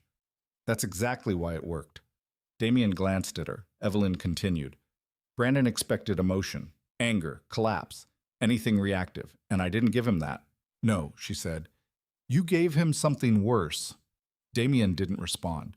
Evelyn tapped the screen once. The judge noticed his hesitation. He hesitated. Yes, she said, twice. And that matters in financial coercion cases. The truck passed beneath a highway overpass, momentarily dimming the interior. Damien's hand stayed steady on the wheel. What happens next? Evelyn leaned back slightly. Now he either escalates legally or tries to settle quietly. And Vanessa. Evelyn paused for a fraction of a second. She's already caught in the middle of two narratives she didn't realize were competing. Damien kept his eyes on the road. That sounds dangerous. It is, Evelyn said. For her stability. Not yours. That distinction mattered more than it should have. They drove the rest of the way without speaking. Back at the garage, Nathan immediately sensed the shift. You look like someone won something ugly, he said while wiping his hands on a rag. Damien walked past him. Court hearing. Nathan frowned. That went well or badly? Both, Damien said simply. Evelyn headed straight into the office again without stopping. Damien followed. Inside, she placed her tablet on Frank Simmons' desk. We're going to need to prepare for document escalation, she said, meaning more filings. Meaning Brandon will now either delay aggressively or flood the court with counter-narratives. Damien sat down slowly. So he fights harder? Yes, because he lost control. Evelyn nodded. That's usually the trigger point. Damien leaned back slightly. And if he's desperate, Evelyn looked at him directly. Then mistakes happen. That word again. Mistakes. Not crimes. Not schemes. Mistakes. The legal way of describing panic. Damien's phone buzzed on the desk. Unknown number. He stared at it for a moment, then answered. Damien Simmons. A pause. Then Brandon's voice, calmer than expected, but thinner underneath. We should talk privately. Damien didn't respond immediately. Evelyn watched him carefully. Brandon continued. Not through attorneys, not through filings. Another pause. I think you understand this is becoming unnecessarily complicated. Damien finally spoke. You brought paperwork into a hospital room. Silence on the line. Then Brandon carefully. That is not how it will be interpreted in the final record. Damien looked at Evelyn. She gave a slight nod. Keep him talking. Damien continued. How will it be interpreted then? Another pause. Then Brandon's voice shifted slightly, less controlled now, more direct. As a misunderstanding during a family emergency. Damien almost smiled. That's interesting wording, because it's accurate. No, Damien said quietly, because it's useful. Silence again. Longer this time. Then Brandon spoke more carefully. What do you want from this? Damien leaned forward slightly. Honesty mattered now. I want the truth recorded properly. A short laugh came through the phone. That's not how business works, Damien replied calmly. Then maybe you're in the wrong business. Another pause. Then Brandon changed direction. Vanessa is emotionally overwhelmed. You're escalating a situation she doesn't fully control. That sentence hit differently because it revealed strategy again. Not defense. Redirection. Damien answered slowly. She called me at 1 in the morning crying for help. That was before she understood the full context. No, Damien said. That was before you arrived. Silence. Evelyn leaned forward slightly now, listening more closely. Brandon's tone sharpened. You're assuming intent you cannot prove. Damien looked down at the desk. I don't need assumptions. Then what I have timing. A pause. That word again. Brandon didn't respond immediately. When he finally did, the calm was back but forced. Careful, Damien. For the first time, the threat was no longer hidden. Not aggressive, just present. Damien replied evenly, You too, and ended the call. The office went quiet. Evelyn exhaled slowly. He's cornered, she said. Damien looked up. We're calculating next move. Same thing, she replied. Outside the garage, thunder rolled again over Columbus. Nathan shouted something from the service bay, but Damien didn't hear it clearly. He was still thinking about Brandon's last tone shift. Not anger, not denial, control slipping. Evelyn gathered her documents again. Tomorrow we push for formal discovery motion, she said. Damien nodded, then looked toward the empty corner of the garage where the Mustang used to sit. The space didn't feel empty anymore. It felt watched. And somewhere in that realization, Damien understood something clearly for the first time since this began.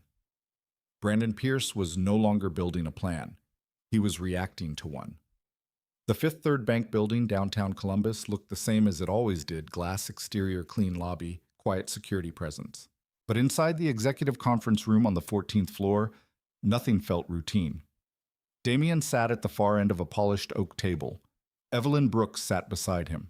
Across from them were 2 bank officials and Nathan Doyle, the accountant Evelyn had brought in earlier. And for the first time since the courthouse, Vanessa Carter was not in the room. Only Brandon Pierce was. He arrived 10 minutes late.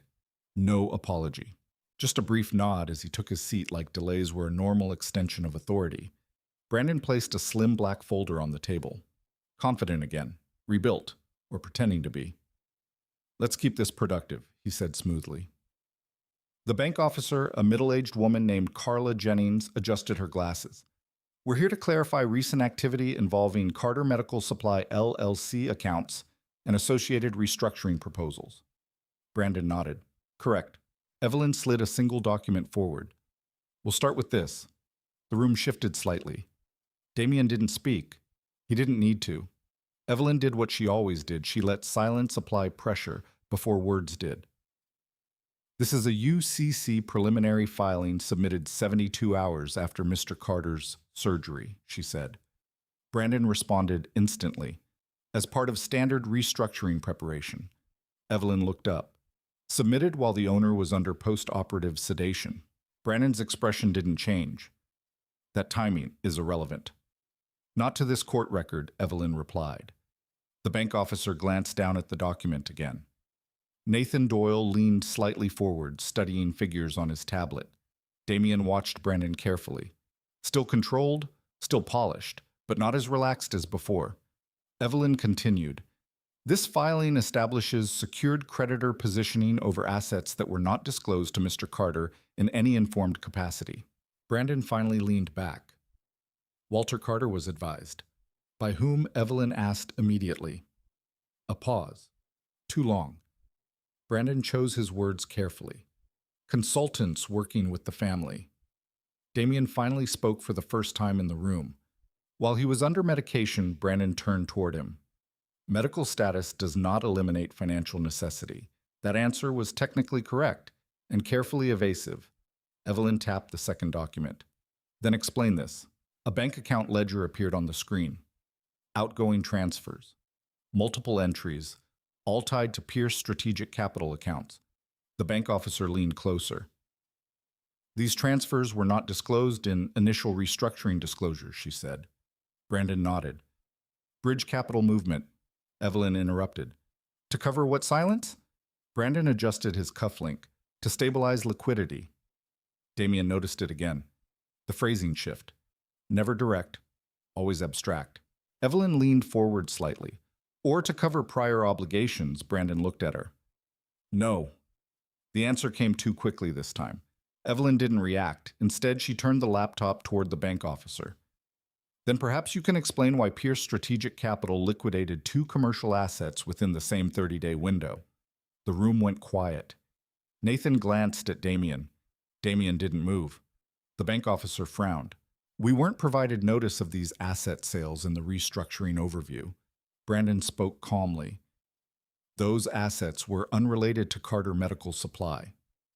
Evelyn nodded slowly. That's correct? A pause. Then, but they were used to fund your entry into Carter Medical Supply discussions. That sentence landed harder than the previous ones. Brandon's jaw tightened slightly. Damien saw it clearly now. Pressure points were forming. Evelyn continued. The financial model you presented to Mr. Carter shows projected stabilization based on capital that no longer exists in your liquidity structure. Brandon finally leaned forward again. That model is based on anticipated returns. Evelyn tilted her head slightly. From a company whose owner is currently medically recovering and legally unable to confirm authorization. The bank officer looked uncomfortable now. Nathan spoke quietly. This structure looks highly leveraged. Brandon turned toward him sharply. You're not part of this conversation. Nathan didn't back down. Neither is solvency risk without transparency. That was enough. The room shifted again. Damien noticed Carla Jennings exchange a glance with her colleague. Bank personnel were no longer neutral observers. They were assessing exposure. Brandon exhaled slowly. This is becoming adversarial. Evelyn replied without hesitation. It became adversarial when hospital paperwork entered restricted medical conditions. Silence followed, heavy, controlled. Damien finally spoke again. Where's Walter's written approval? Brandon looked at him. He gave verbal authorization. Evelyn immediately responded, to whom Brandon paused. Family representatives. Vanessa. Damien understood instantly. Evelyn did too. Was Mr. Carter informed of equity implications, she asked. Brandon didn't answer immediately. The silence stretched. Then, not in formal legal terms. The bank officer removed her pen from the table slowly. Nathan leaned back slightly. Damien watched everything. The structure was collapsing in layers now. Not explosive, systematic. Evelyn stood. Then, this is not restructuring. Brandon's eyes narrowed slightly. Excuse me, this is attempted control acquisition under non-informed consent conditions. The phrase hung in the air. Legally precise. Intentionally sharp. The bank officer cleared her throat. We will need to pause all account movement pending review. Brandon turned toward her. That is not necessary. It is, she said calmly. That was it. The shift. Control leaving his hands. Not fully gone, but slipping. Damien saw it in Brandon's posture immediately. Subtle tightening. Small breath adjustment. The moment when strategy no longer matched reality. Brandon gathered his folder slowly. This is being misinterpreted. Evelyn responded softly. No, it is being interpreted correctly for the first time. That line landed heavily. Brandon looked at Damien directly. You think you've won something here, Damien answered calmly. I don't think about winning. Then what do you think about? Damien paused. Consequences. Silence again. Brandon stood, smooth again, but thinner now. We'll resolve this legally. Evelyn nodded. That's the first accurate statement you've made today. Brandon left the room without shaking hands. Vanessa was not there to see it, but she would hear about it soon. Everyone in Columbus financial circles eventually heard everything. After the door closed, the bank officer spoke quietly. We are freezing all non-essential transfers tied to Carter Medical Supply until full audit completion. Nathan exhaled slowly. Evelyn closed her laptop. Damien didn't move. He only looked at the empty chair Brandon had just occupied. And for the first time, the pressure shifted direction. Not toward him, toward Brandon. Outside the bank, rain had stopped. The streets of downtown Columbus reflected soft evening light across wet pavement. Damien stood beside Evelyn on the sidewalk. Nathan had already left. Evelyn lit a cigarette despite repeatedly claiming she quit. "You did well in there," she said. "I didn't do much." "That's why it worked." Damien looked toward the street. Now what Evelyn exhaled smoke slowly. Now he reacts. Damien turned slightly. "That's dangerous." "It can be," she said. "If desperation meets ego." Damien understood immediately. Brandon Pierce had both. They stood in silence for a moment, then Evelyn added quietly, "One more thing." Damien waited. "Walter Carter is going to receive notice of financial irregularities within 24 hours. Damien nodded. "That will change everything." "Yes," Evelyn said, "but not in the way Brandon expects." Damien looked toward the distant hospital skyline. Riverside Methodist sat somewhere beyond those buildings. Walter recovering, Vanessa caught between versions of truth, and Brandon Pierce somewhere recalculating his next move. Evelyn tapped ashes into a cup. He thought he was entering a quiet restructuring. Damien spoke softly. "And it isn't." Evelyn looked at him. "No, it's a collapse." They walked toward the parking structure without speaking further, and behind them inside the financial systems they had just destabilized something large and carefully built began to crack under its own assumptions. Walter Carter called Damien at 5:47 a.m.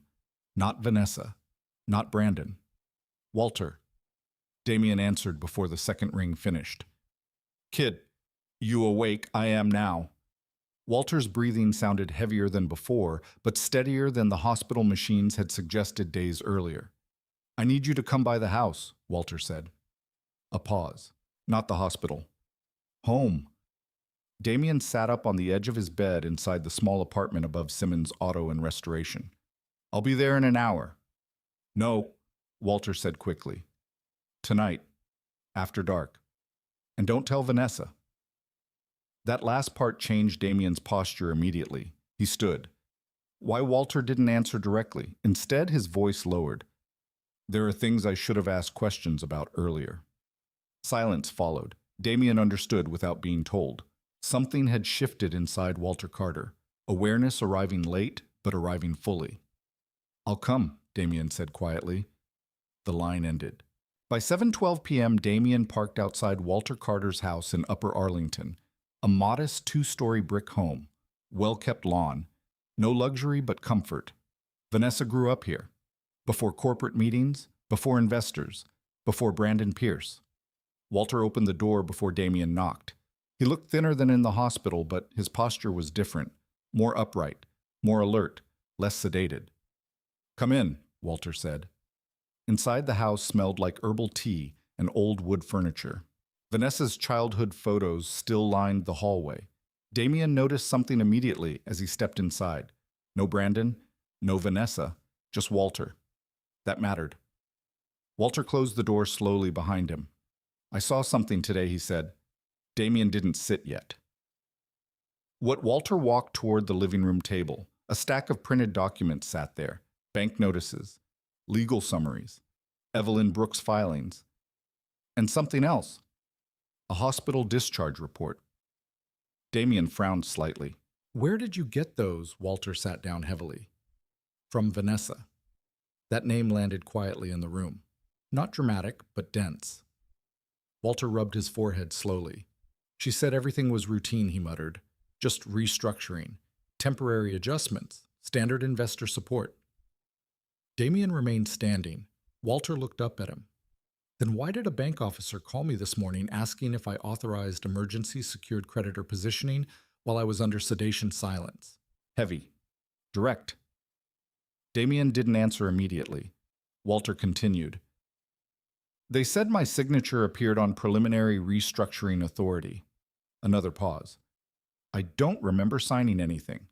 That was the moment everything narrowed. Not suspicion anymore. Confirmation-seeking structure. Damien finally spoke. "Did you see the documents yourself?" Walter pushed the papers forward. "I saw copies." Damien scanned them. The signature line was there. Familiar, but not consistent. Not fully stable. Not like Walter's usual handwriting. Walter watched him carefully. "You think it's fake," Damien chose his words carefully. I think timing matters more than ink. Walter exhaled slowly. That lawyer woman? Evelyn? She showed me the hospital timeline. Damien nodded. Walter continued.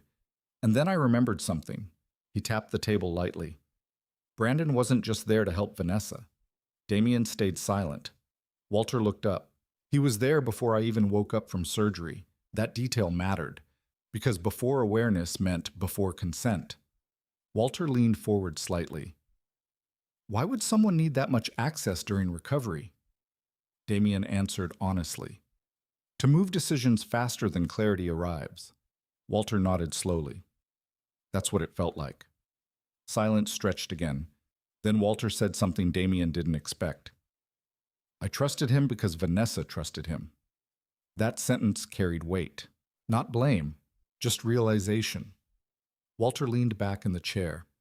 My daughter thinks I'm old-fashioned, he said quietly. She thinks I don't understand modern finance. He shook his head slightly. But I understand pressure when I see it. Damien finally sat across from him. What do you want from me? Walter looked directly at him. Truth. Simple. Direct. No corporate language left. I need to know if I was manipulated. Damien didn't answer immediately, because answering meant confirming what Walter already suspected. Before Damien could respond, the front door opened. Vanessa Carter stepped inside. She stopped immediately when she saw Damien, then Walter, then the documents. Her expression changed instantly. Dad Walter didn't speak right away. Vanessa looked at Damien sharply. What are you doing here? Walter raised one hand slightly. I called him. That silenced her. Vanessa slowly walked further into the room. Her heels clicked against hardwood floors. She looked tired. Not glamorous now, just worn. Why, she asked quietly. Walter pushed the documents toward her. Because I'm being asked questions I can't answer. Vanessa looked down. The color drained slightly from her face. Damien watched carefully. Not anger, not accusation, just observation. Walter continued. The bank thinks I signed things I don't remember signing. Vanessa shook her head quickly. That's not what happened. Walter looked at her. Then what happened? Silence. Brandon Pierce wasn't in the room, but his influence was. Damien could feel it in Vanessa's hesitation, in the phrasing, in the pause before truth. Vanessa finally spoke. Brandon was trying to stabilize things. Walter nodded slowly. And my signature Vanessa didn't answer immediately. That was the answer. Walter leaned back. During recovery, Vanessa's voice dropped. He said it was urgent. Walter closed his eyes briefly. Damien saw something shift inside him then. Not anger, disappointment. Heavy and quiet. I was awake enough to sign papers, Walter asked. Vanessa hesitated. He said you understood everything. Damien noticed Walter's hands tighten slightly on the armrest. That detail mattered. Vanessa turned toward Damien suddenly. This is because of you, she said. Damien looked at her calmly. No. You pushed lawyers into this. No. Damien repeated. Brandon did that the moment he brought contracts into a hospital room. Vanessa's voice sharpened. You don't understand what he's trying to do for this company. Walter interrupted quietly. Is he trying to save it? A pause. Or control? Control it. That question hung in the air. Vanessa didn't respond immediately, and that hesitation answered more than words could. Walter looked down at the table again. I built Carter Medical Supply over 30 years, he said quietly. Not to be controlled by someone I met during surgery recovery. Vanessa's eyes reddened slightly. That's not fair. Walter looked up. Then explain it to me clearly. Silence again. The house felt smaller suddenly, less like a home, more like a decision point. Damien stood slowly. I shouldn't be here for this, he said quietly. Walter shook his head. No. You should. Vanessa turned toward him sharply. What does that mean? Walter answered before Damien could. It means he's the only one who paid for my surgery without asking for anything in return. That landed differently. Vanessa froze slightly. Walter continued. And I think I need to understand why the people who talked the most about helping me needed me the least stable to sign anything. Silence again. Damien looked at Walter carefully, then at Vanessa. And for the first time, he saw something fully break inside her expression. Not rage, not denial, but recognition that control over the narrative was slipping completely out of reach. Outside headlights passed slowly along the street, life continuing. Unaware of how quietly a family structure was changing inside a small brick house in Upper Arlington, Walter finally spoke again. "I want all documents reviewed independently," Vanessa whispered. "Dad!" "No," Walter said firmly. "No more interpreting for me." That was the shift. Final. Damien saw it immediately. Walter Carter was no longer a passive patient in someone else's financial story. He was becoming a witness, and witnesses changed everything. Vanessa turned away slowly. Her phone vibrated in her hand. She didn't check it immediately, but Damien already knew who it was. Brandon Pierce, waiting, watching, adjusting. Walter stood slowly from the chair. "I think I understand what's happening now," he said quietly. No anger, just clarity forming late. Then he looked at Damien. "And I think you've been standing in the middle of it longer than you should have been." Damien didn't respond, because for the first time there was nothing left to explain, only consequences waiting to unfold. The message from Brandon Pierce arrived at 2:03 a.m. Damien saw it when his phone lit up on the nightstand. "We need to talk. Alone. Tomorrow morning." No greeting, no apology, no explanation. Just control attempting to reset itself. Damien stared at the screen for a long moment before locking it again. Some negotiations were no longer negotiations. They were damage assessments. At 9:15, A.M. Simmons Auto and Restoration opened as usual. Nathan was already replacing brake pads on a customer's Ford Fusion when Damien walked in. Nathan looked up immediately. "You look like you didn't sleep." "I didn't." That bad Damien didn't answer. Instead, he grabbed a clean rag and wiped his hands out of habit. But there was nothing to clean, only routine. Evelyn Brooks arrived 10 minutes later. She didn't knock this time. She walked straight into the office holding a thin folder. "You got the message too," she said. "Yes." Evelyn placed the folder on Frank Simmons' old desk. "He wants a private meeting." Damien looked at her. "That's not surprising." "No," she said. "What's surprising is the timing." She opened the folder. Inside was a printed email thread. Brandon Pierce requesting immediate off-record discussion with Walter Carter present only. Damien frowned slightly. Walter said, "No lawyers." "Walter didn't send this," Evelyn said. "Brandon did." Silence. That mattered. Evelyn leaned forward slightly. "He's trying to isolate the narrative again." Damien crossed his arms. Why now? Evelyn looked at him directly. Because he lost control of documentation flow. That was true. Court filings, bank freeze, medical timeline exposure, everything had shifted.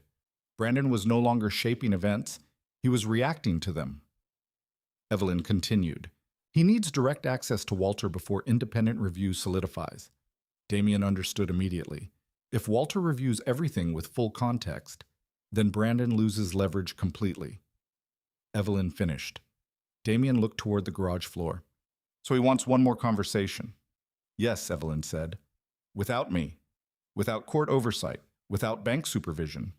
Nathan walked past the office door holding a wrench, but slowed when he noticed the tension inside. "Everything okay?" he asked cautiously. Damien nodded. "Just business." Nathan didn't look convinced, but left anyway. Evelyn closed the folder. "There's something else." Damien looked at her again. "I spoke with hospital administration this morning, and they've confirmed a second after-hours visitation entry log that wasn't initially disclosed." Damien's expression tightened slightly. "Brandon again." Evelyn nodded. But this time, she hesitated briefly. Vanessa was officially recorded as accompanying him. That detail landed differently. Damien said nothing immediately. Evelyn continued. "This matters legally because it changes perceived intent from individual manipulation to coordinated family access." Damien finally spoke. "So now it looks like she was involved." "Yes." Silence followed. Not heavy, just realignment. Damien rubbed his jaw slowly. "She's going to deny it." "She already did," Evelyn said. "But records don't care about denial." Damien stared at the desk. The garage noise outside continued like nothing had changed. Air compressor cycling, metal clanging, a radio playing faintly in the background. But everything inside the office felt recalibrated. Evelyn tapped the folder once. If Brandon meets Walter alone tomorrow, he will try to reframe everything. Reframe how as confusion, stress, miscommunication during recovery. Damien looked at her, and Walter Evelyn paused. Walter is no longer confused. That mattered, because clarity in the wrong direction was dangerous. Damien stood slowly. I'll go. Evelyn frowned. To the meeting? Yes. That's exactly what he wants, emotional reaction. I'm not reacting, Damien said quietly. I'm observing. Evelyn studied him carefully, then nodded once. Fine. But you do not engage directly unless spoken to. Damien gave a small nod.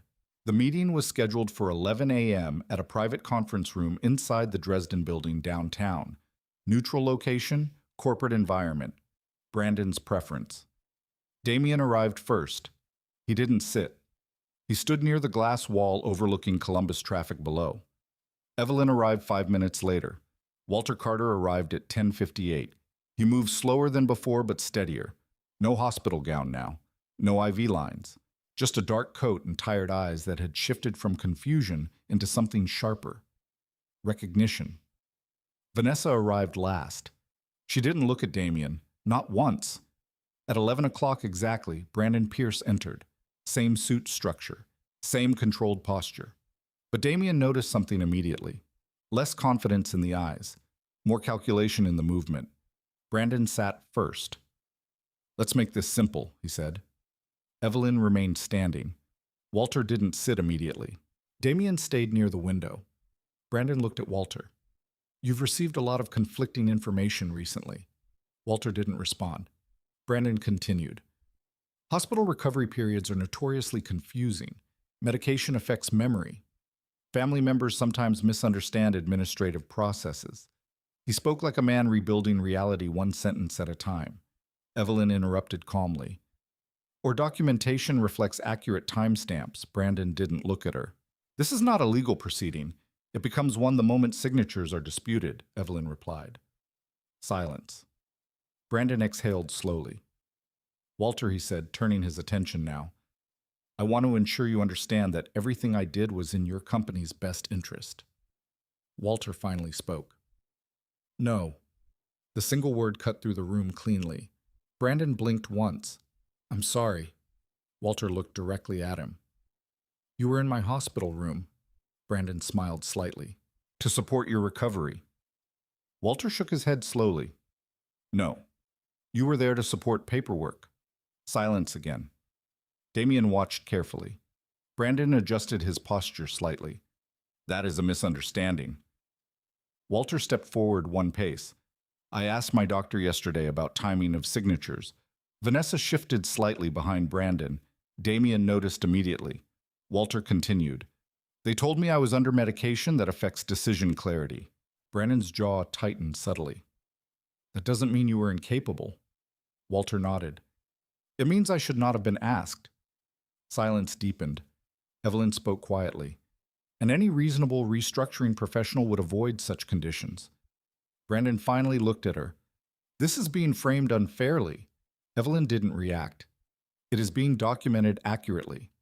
Brandon turned back toward Walter. Do you really believe Damien Simmons is the only unbiased person here? That was the first direct pivot. Walter didn't answer immediately. Brandon continued. He benefits from portraying me as opportunistic. Damien finally spoke from the side of the room. I didn't portray you as anything. Brandon turned toward him. You initiated legal escalation. No, Damien said calmly. I responded to what happened. Vanessa finally spoke. This is destroying everything. Walter looked at her. Or revealing it. That sentence changed the air again. Brandon stood slowly now. You're being influenced. Walter didn't move. No, he said quietly. I'm being informed. Silence. Then Brandon spoke softer. Walter, we can fix this privately. Evelyn stepped forward slightly, meaning no oversight. Brandon ignored her. Just rational business decisions. Walter looked at him for a long moment. then spoke. I think you miscalculated something. Brandon paused. What Walter gestured toward Damien. You assumed I wouldn't compare notes. Silence fell instantly. Brandon's expression changed for the first time. Not anger, not calm, something closer to recognition of loss. Walter continued, and I think you underestimated the people I trusted before you arrived. Vanessa looked down. Brandon exhaled slowly. This is not over. Evelyn nodded once. That is correct. Damien finally stepped forward slightly. It's just starting. Brandon looked at him for a long moment, then at Walter, then at Vanessa, then back at the documents on the table. And for the first time since he entered the room, he didn't immediately respond, because somewhere in the structure he had built something was no longer holding, and everyone in the room could feel it. Brandon Pierce left the Dresden building without shaking hands. He didn't slam the door, he didn't raise his voice. That wasn't his style. Instead, he simply walked out as if the conversation was unfinished and still belonged to him. But Damien noticed something different in his stride this time. Less direction, more calculation, like a man already rewriting his next version of events. The silence that followed in the conference room felt heavier than any argument. Walter Carter remained standing near the table for a long moment after Brandon left. Vanessa didn't move either. Evelyn Brooks slowly closed her folder. Damien stayed by the window watching traffic below continue as if nothing important had happened. Finally, Walter spoke. I built my company on contracts I understood, he said quietly. Not pressure I didn't recognize. Vanessa looked up at him. Dad? Walter raised a hand, gently stopping her. No. I need to finish this. He turned slightly toward Damien. You didn't owe me anything. Damien didn't respond. Walter continued. You still paid anyway. That sentence carried weight in the room, not emotional exaggeration, just fact. Walter exhaled slowly. And I think I let the wrong people explain my own situation to me. Vanessa's face tightened. That's not fair. Walter looked at her not angrily, but firmly. It's accurate. Silence followed again. This time no one rushed to fill it. Evelyn finally spoke. The bank will maintain the freeze until full audit completion, she said. After that, any restructuring must pass independent verification. Brandon's influence was no longer in the room, but his impact still was. Walter nodded slowly. Good.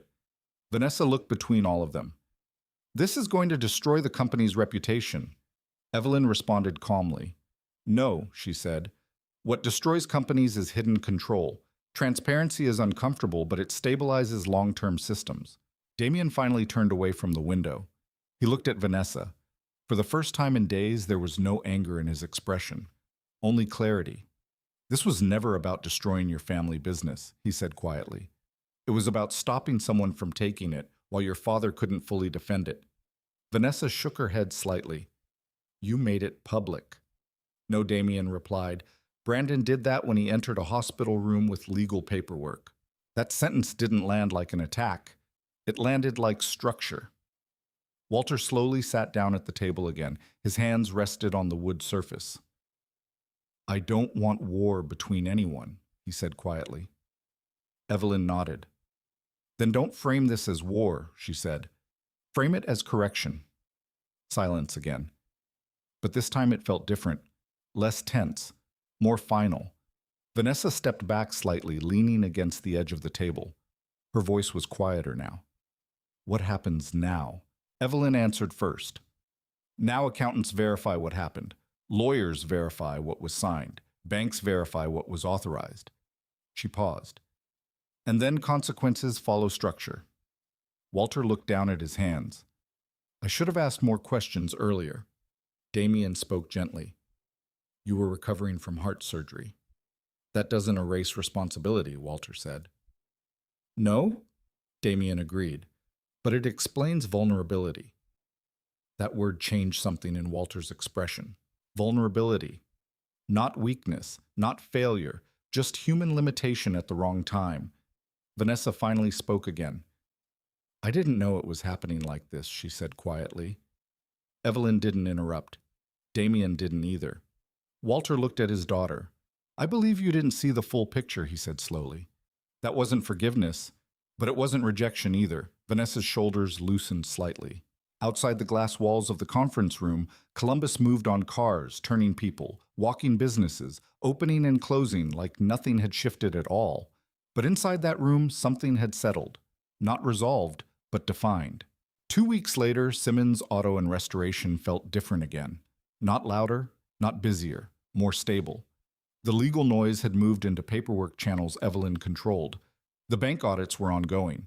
Brandon Pierce had stopped appearing in any official communication channels. Not arrested, not erased, just contained.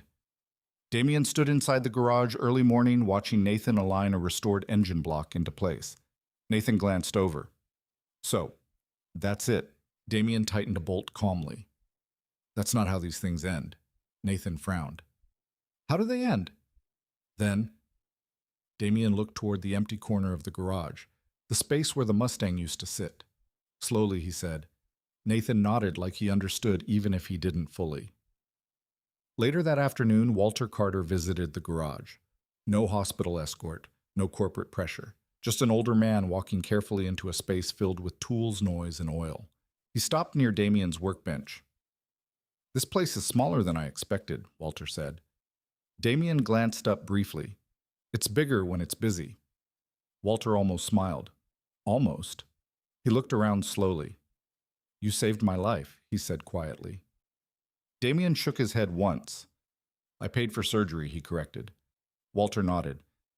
And I let people I shouldn't have speak for me while I was vulnerable. That honesty hung in the air. Walter placed a small envelope on the bench. Damien looked at it. What is this adjusted documentation, Walter said. Cleaned, reviewed, verified. Damien didn't open it yet. Walter continued. And something else. He paused. I want Carter Medical Supply rebuilt properly. Not fast. Not controlled. Properly. Damien finally looked at him fully. That's not my field. Walter nodded. That's why I'm not asking you to run it. A pause. I'm asking you to stay involved enough that people like Brandon can't get close again without scrutiny.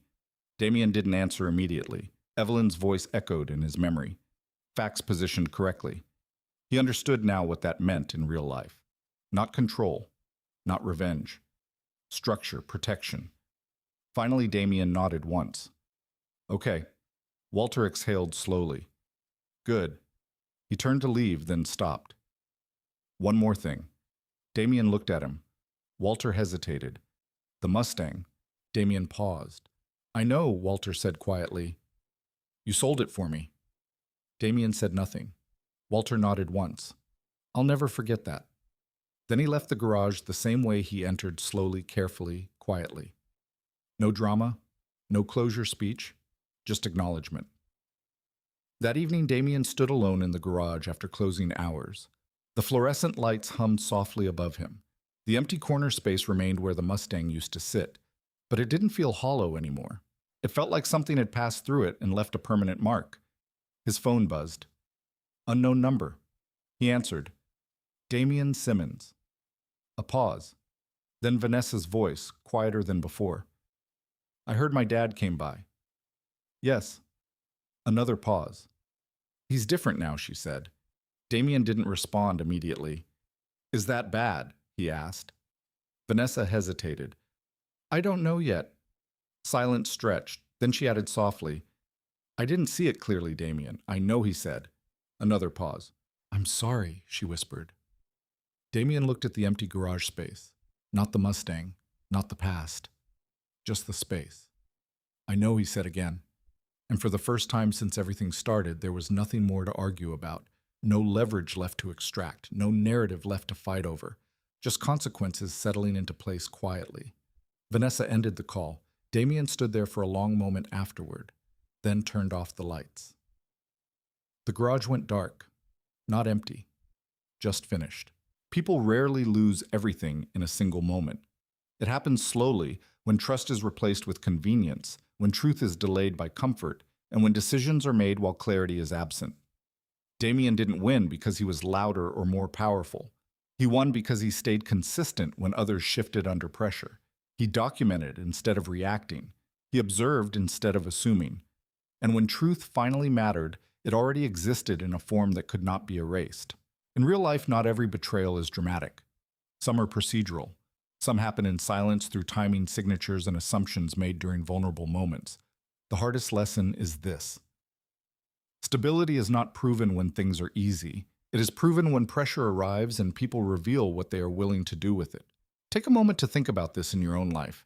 Have you ever trusted someone's timing more than their intent? Leave your thoughts below. I read every comment. And if you want the next story where control money and quiet revenge collide in an even darker way, subscribe.